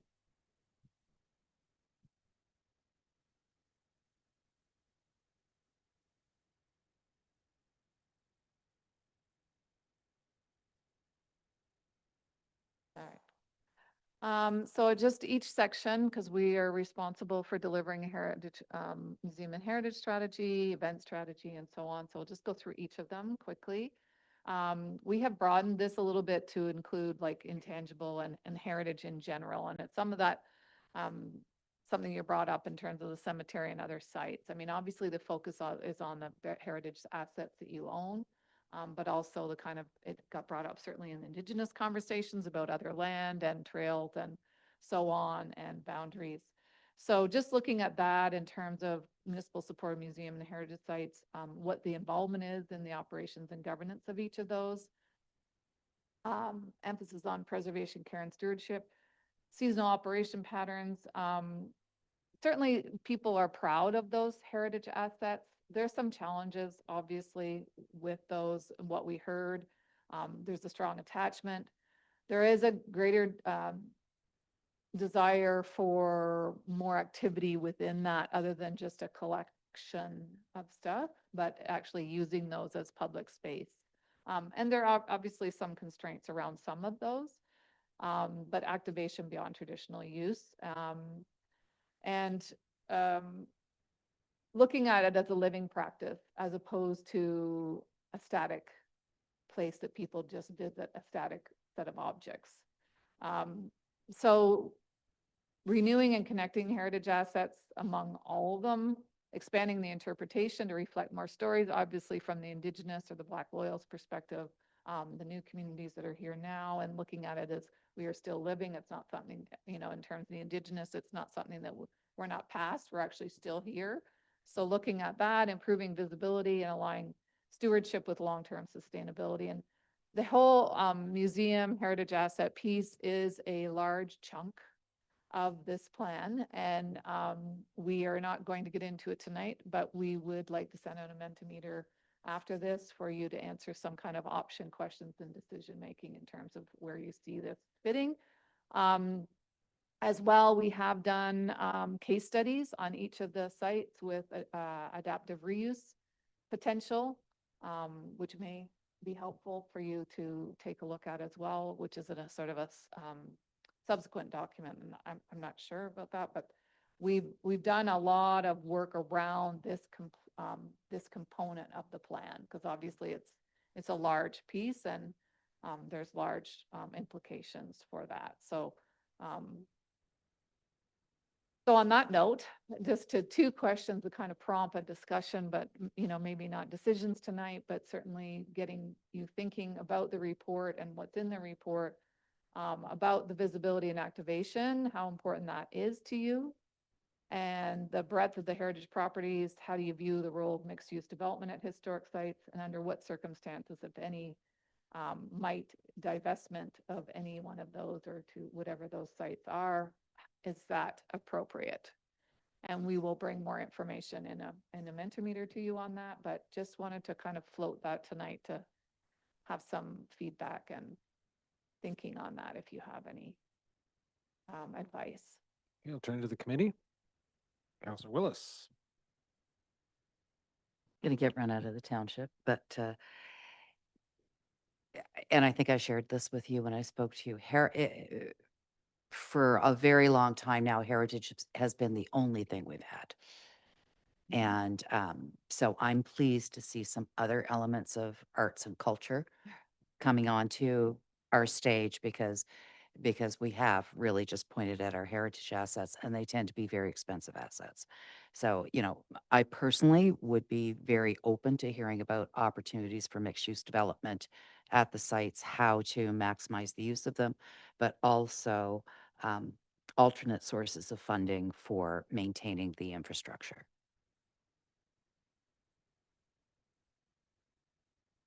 Others? You could mention Larry Cakewall.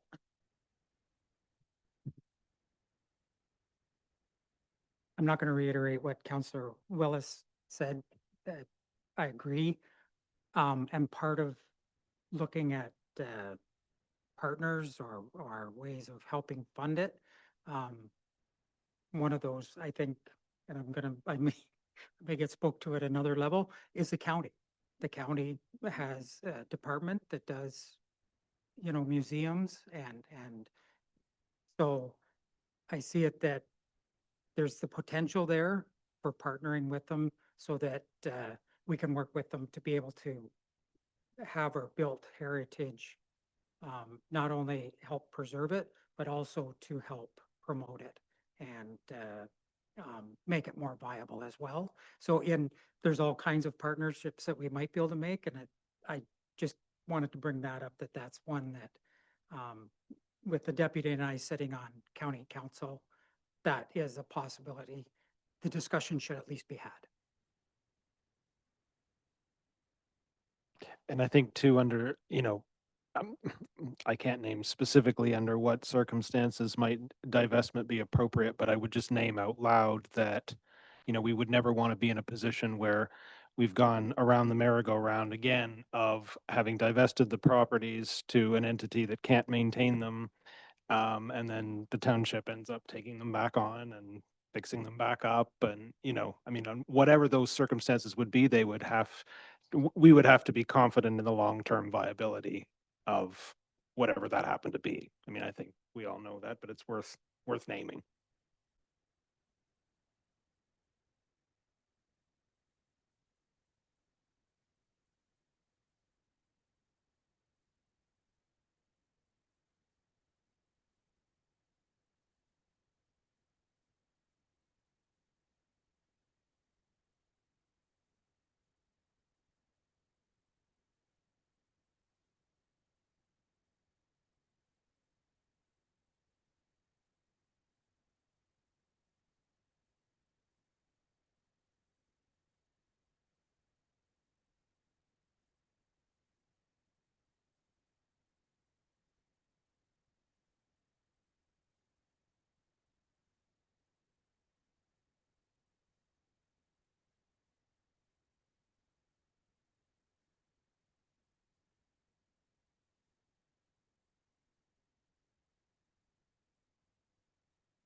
And platforms, and really interested in creative hubs and shared spaces in that sense, and having some kind of arts space that is home that, you know, can be publicly used, and a broader representation in the municipality of the arts component.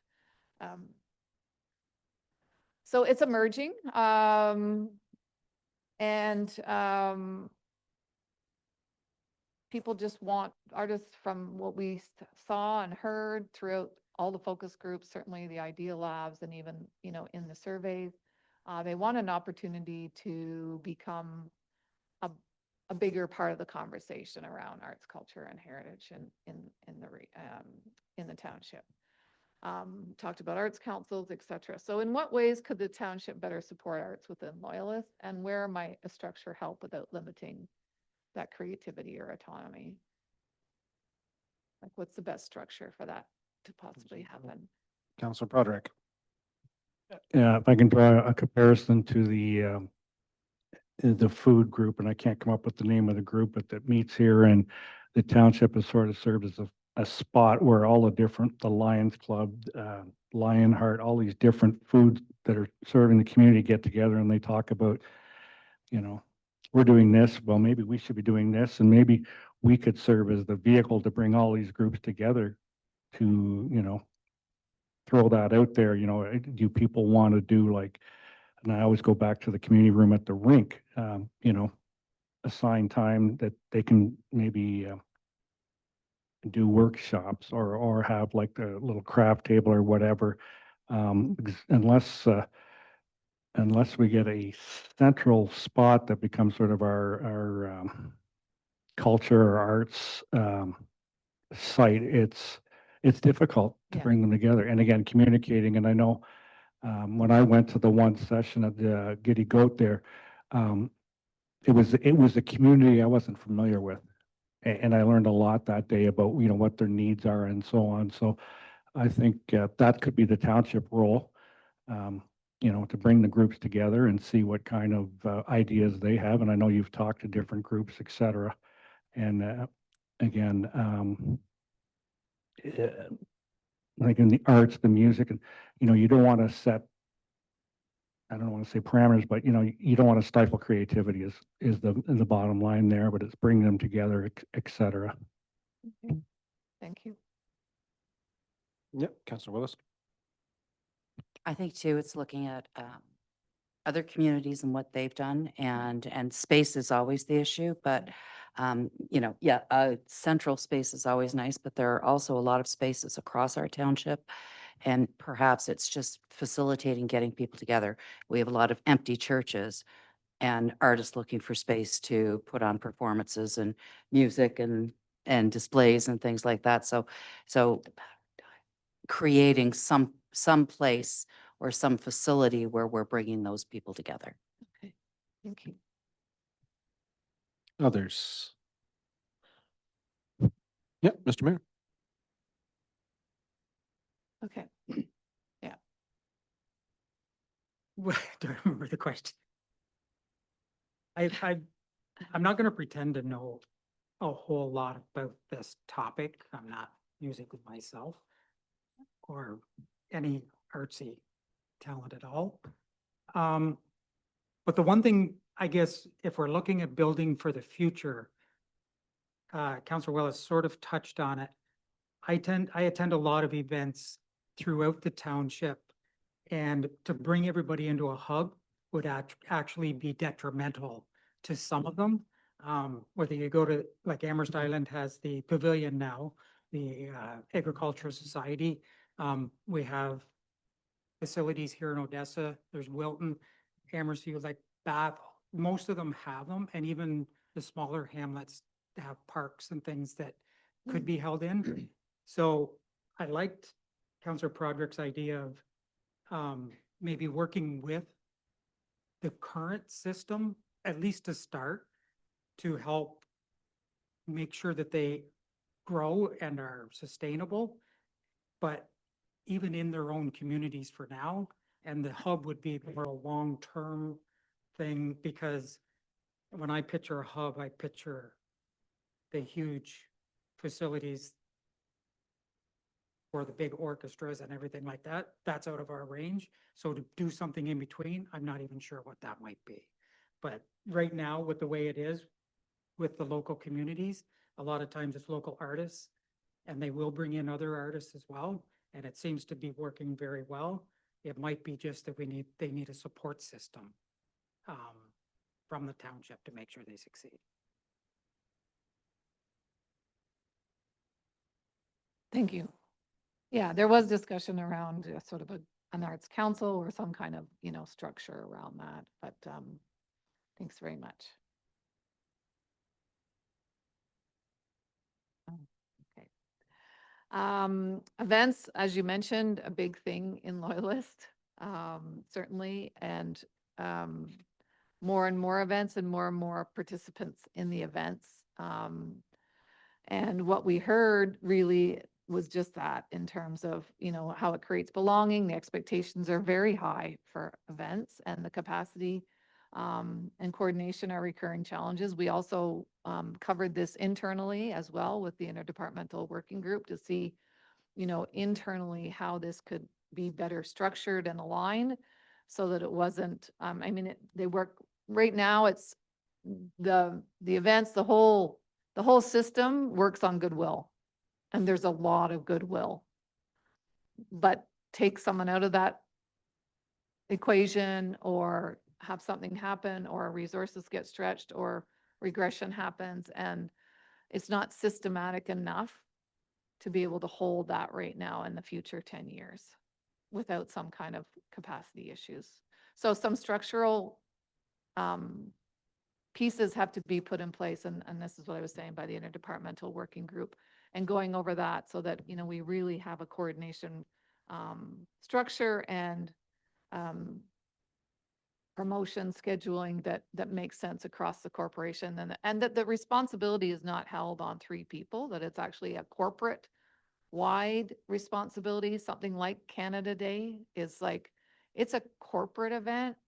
It's not just a cultural event or a recreation event. I know it got switched, but it's, you know, so there's a lot that goes into some of those larger events, and it doesn't seem to be slowing down.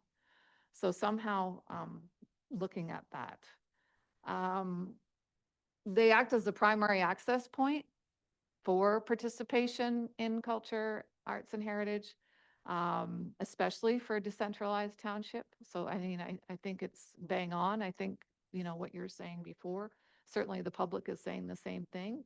And it certainly built a lot of momentum around supporting the township for arts, heritage, and culture. There's an opportunity to align that with broader cultural goals systematically again, and not sort of one-off events, but consolidating under kind of these portfolios and what you want to achieve in the broader goals around belonging and inclusion, those kinds of pieces, storytelling, and reducing seasonal strain on capacity somehow has to be looked at.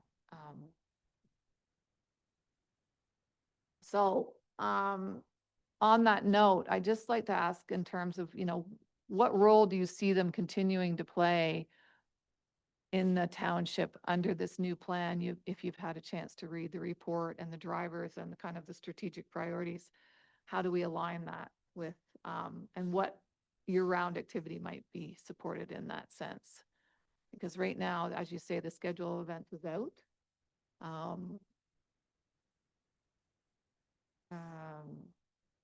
But the question, did it come up? Okay, sorry, yeah.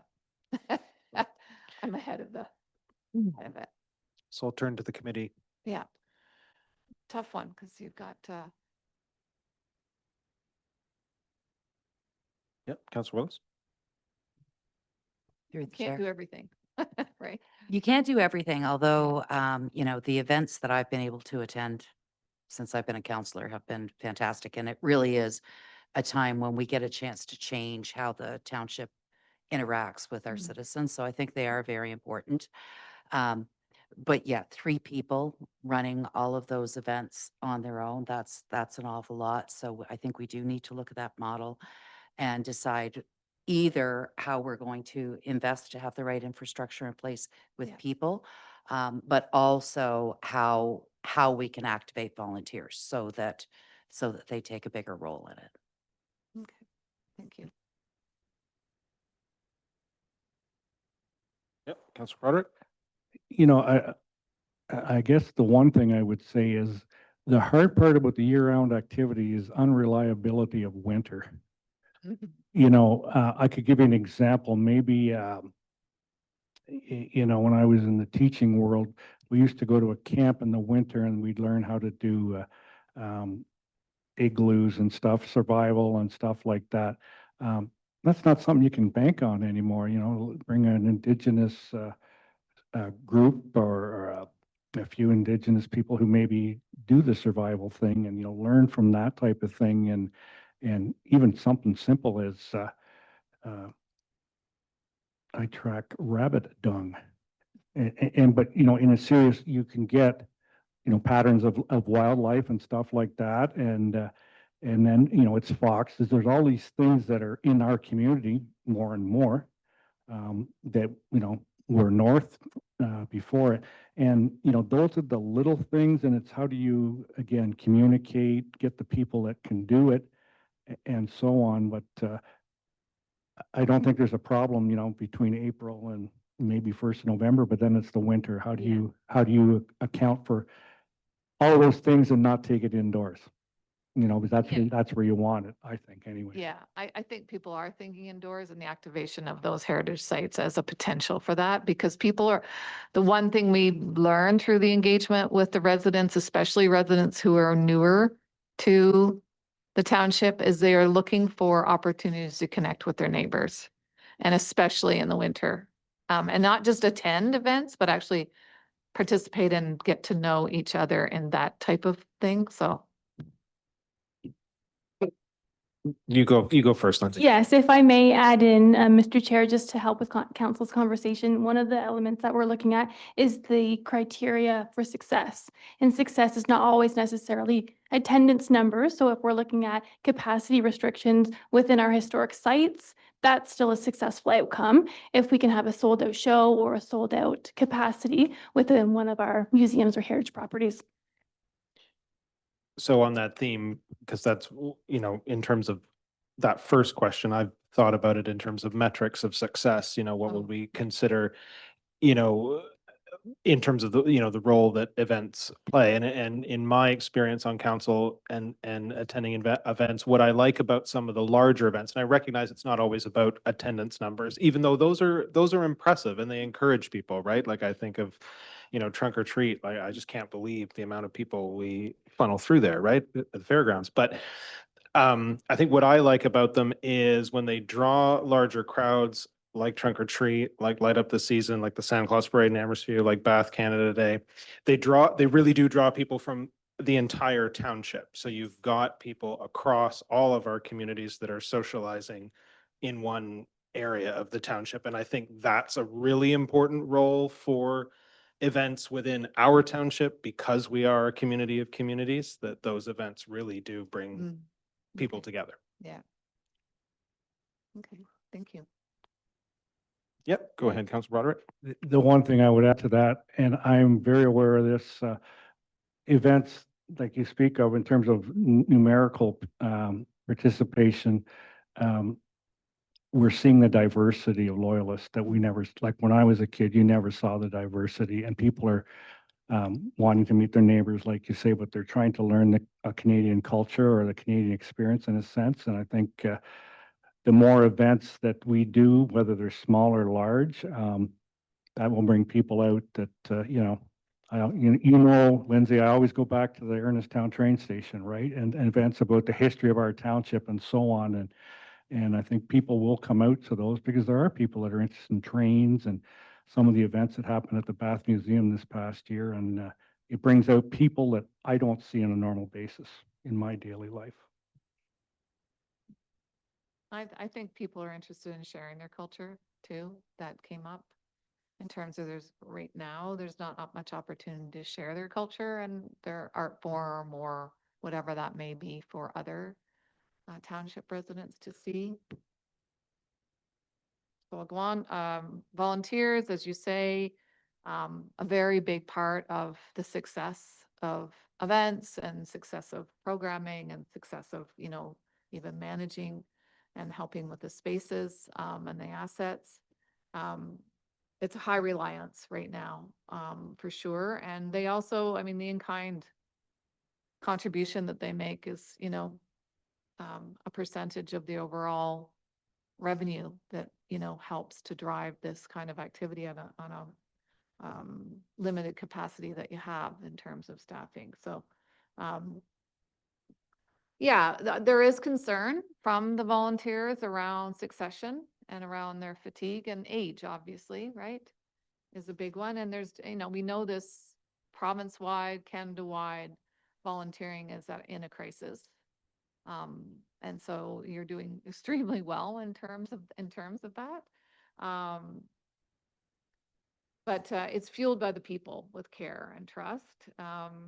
But yes, I think if there's a systematic way at looking at recruiting, maintaining, exiting volunteers, and also recognizing volunteers for their contribution, and looking at leadership and renewal pathways, probably including youth, to try and do that. And in the MEL framework, the measurement framework, looking at tracking that contribution and impact, and how that, making that part of our impact measures as well in terms of the volunteer contribution. Few questions here, because this is also a sticky one. Yeah, where do you see the greatest pressures emerging as your activities grow, as your events grow in this area of volunteerism? And expectation for now with this plan, there'll be a greater expectation for even more to happen. So potentially, or some consolidation and some divesting of particular things, but it doesn't seem like anything wants to be diminished at this point. So, events, we're not looking at cutting. So yeah, here's 3 questions that I'd like to see some feedback on, and pick any one, or start with anyone if that's. I'm going to go to Councillor Budrick. Just on your first question, aging, big time for volunteers. If you look at one of our bigger events being the Santa Claus Parade in Amherstview, the average age of the Lions is up there. And I mean, unfortunately, we need to find new people to step in to help out. But aging is definitely a big problem with the volunteers. Yep. To add to that point, I think, I think sometimes it's unfair because the attitude is that younger people don't want to volunteer. But I mean, younger families are very time constrained. They've got kids in hockey or, various other activities, and they're time constrained. So I only add that point, that in terms of, volunteer succession, it's tough. It's really tough. And so, but I want to make that point that I don't think it's an issue of younger generations not wanting necessarily to volunteer, but, it being challenging to do so. On the second point, yeah, that balance between volunteer contribution and municipal support, I find sometimes that really is a sticky area too, because sometimes generating the volunteer support is contingent on, various organizations feeling they have ownership of, various things. But then if it's, if the wheels are kind of coming off, sometimes that's where the municipality takes, support. But it's that balance of not wanting to be too paternalistic and actually be helpful. And so what does the township, actually manage and take in-house, and what does it support, and how does it support that? So that's kind of how I think about that problem sometimes. Yes, Councillor Willis. I think too, I think this is a very big topic. Yep. It's not an add-on. It's a Yeah, very big it topic. is, yeah. And I think that, some of it involves understanding the different generations that we're dealing with. And that, there is a certain generation that was raised to volunteer and give back to the community and do it in a big way. Perhaps the younger generations, it needs to be a little different, that we're not going to get a commitment to be somewhere every Saturday morning, but it just may change how we have our expectations for our volunteers. And it could be that this is something that's big enough that we actually have to attach some staff resources to it just to coordinate and promote volunteerism in the township. Yep, Mr. Mayor. This is probably, I'm just looking at the first question. And this probably isn't the avenue that you were expecting to hear from, but a lot of our events, we've talked about the attendance and how they're growing, and it's great. But you also mentioned, you know, the idea of neighbors connecting, and in a growing community, I see more and more neighbors that don't know who lives next door. It's not like me on a dead end road that you know everybody that lives on that road. A lot of people don't know who lives beside them. So I think we can gauge success in different ways. It can be smaller groups, but more engaging. Larger groups, you know, it's more of a fun event. The other pressure that I see, and this is just from, you know, being in groups that attend and support some of the activities, they're growing to the point where to attend and fully participate, and I'm just going to use a trunk or treat because typically you're giving out favors, right? Very expensive. For a community group, especially a nonprofit, to go and set out that money to attend can be quite significant to them. So again, it goes back to sometimes success isn't the number, it's the engagement that's there as well. And like, I know when we were passing out a trunk or treat, like boxes of the treats that we had, like we were just flying through them. And other groups that I talked to, same thing. No one would complained about it, but it was noticed the volume of material that they went through. So how that, I'm just throwing that out there, that sometimes the smaller events, we can rate them as very successful even if the attendance isn't as high. Councillor Broderick? I'm just going to echo what the mayor said. And with the Junior C Hockey Club, we coerced some kids, I guess, to come, and they had a great time. But again, what the mayor said, when we did the math, I don't think we could do it again with that volume of candy and handing it out, because, you know, for a lot of these groups, it's cost prohibitive. And I want to just from the council perspective question, in the report, and I'll quote it verbatim, there was a line that said uneven municipal support.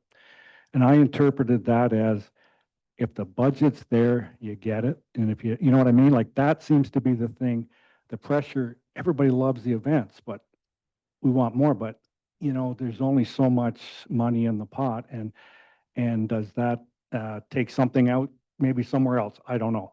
And I think that is the greatest pressure this division of the township, to be fair, is working under. And I think, you know, if all of a sudden money started falling from the sky, we'd get 2 or 3 more people and maybe, you know, different events. But I think that's the reality right now, is that the financial side,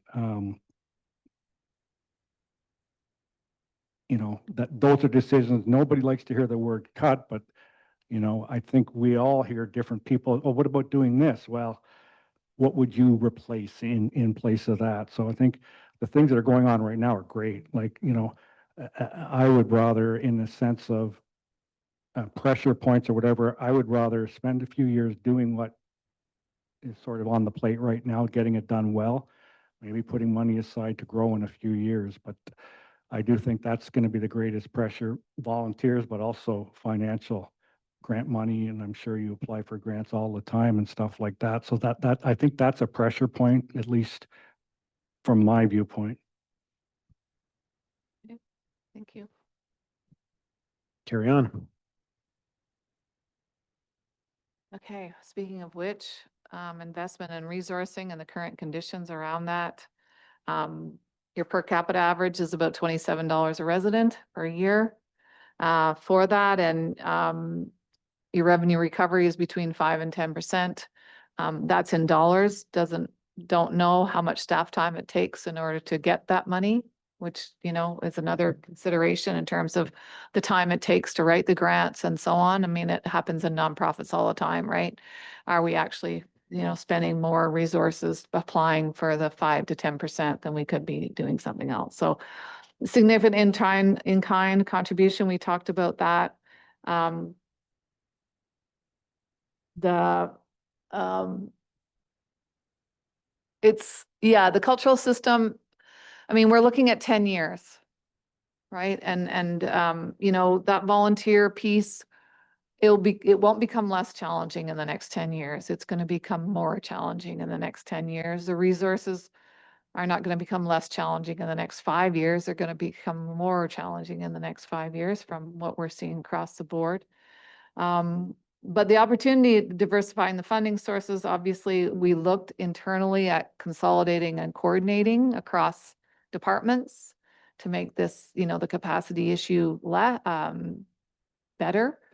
And aligning growth-related funding tools you know, I think we need the data to demonstrate the impact, because right now we know it's in attendance numbers, but if we look at the priorities and the strategic drivers and the themes that we're going after in terms of belonging and inclusion and pieces like that, then the strategies and the activities, the events have a lineup underneath that now. So we have to look at the current activities and what you're doing and what the people of your township have asked for in terms of priorities, and see which ones line up and which ones don't align. And then are we actually going to look at shifting some resources around? I don't know yet. We're not there yet, but certainly, are we out of whack? Are we in sync with everything they've asked for? Are we doing already and we just do it better? Or are we having some gaps? And we're seeing some gaps, obviously. Young people, artist groups, activation of space. Like there's some gaps. But events, certainly, you know, certainly in the heritage assets, certainly a lot has been done. So speaking of that investment, I guess what I want to know, if you could just change the next one to the question. How are you feeling about the evolution of investment as the system matures? If we're going into more of a systems lens of this department being a corporate wide kind of priority and not an off to the side nice little unit, and integrated into the broader civic objectives that you're looking at. What does that look like to you? Councillor Willis. And what information do you need from us? I am a big fan of sponsorships. And, you know, we're lucky because we have a few very, very big and generous corporate partners in the township. But I worry that we exhaust them. We also have this department plus rec, where there's opportunities for sponsorships and things like that. And so, you know, maybe in the future, there is somebody that is tagged with building those relationships in the community. I know we have a lot of small businesses that, you know, for a small business, $200 is an easy yes. So maybe at an event, we need 5 of those instead of one, you know, Lafarge with $1,000. So I think that, you know, when we've got events that have 10,000 and 15,000 people coming to them, there's value. We're bringing the people, those people are consumers.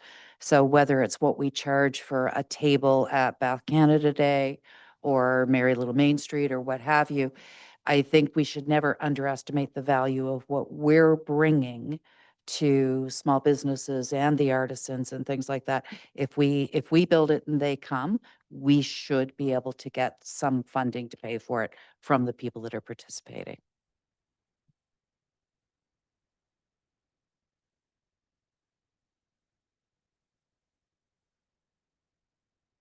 Councillor Potter?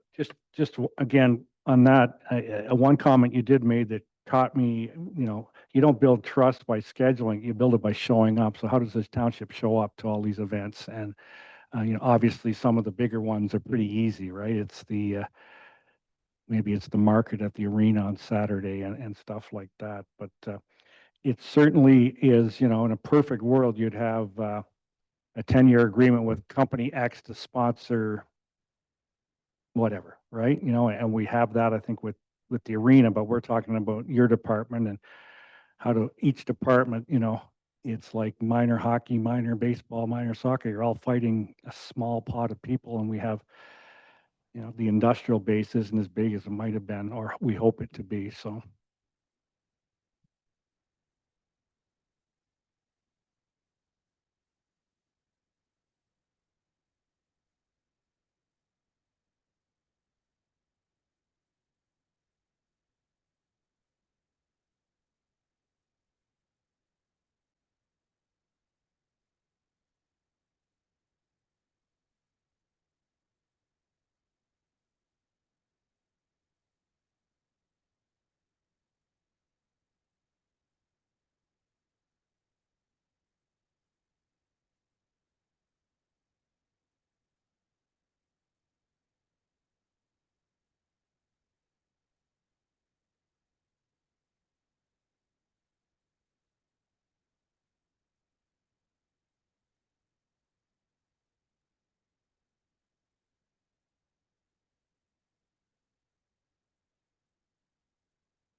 And how are we gonna, how are we gonna find and align those two systems, really external and internal system, to move this forward in a way that is feasible, because we're also responsible for doing the human and financial resources to accompany this.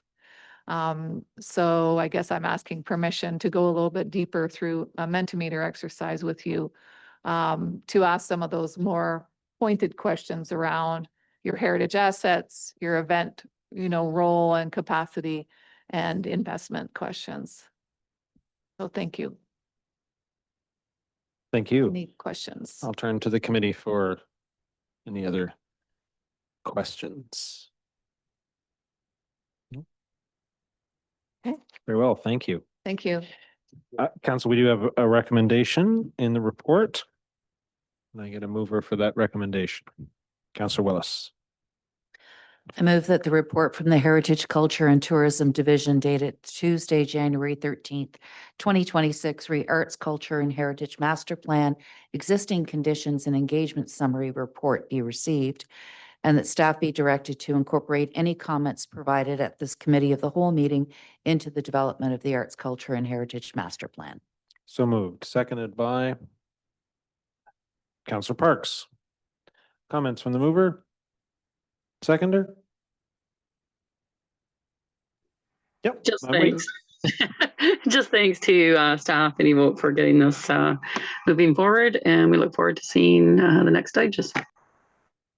Thank you, Councillor Parks. Anyone else? Call the question. All those in favor? Motion is carried. And can I get a motion to adjourn from Committee of the Whole? Councillor Broderick, seconded by Mr. Mayor. All those in favor? Motion is carried. We are adjourned Committee of the Whole at 8:39.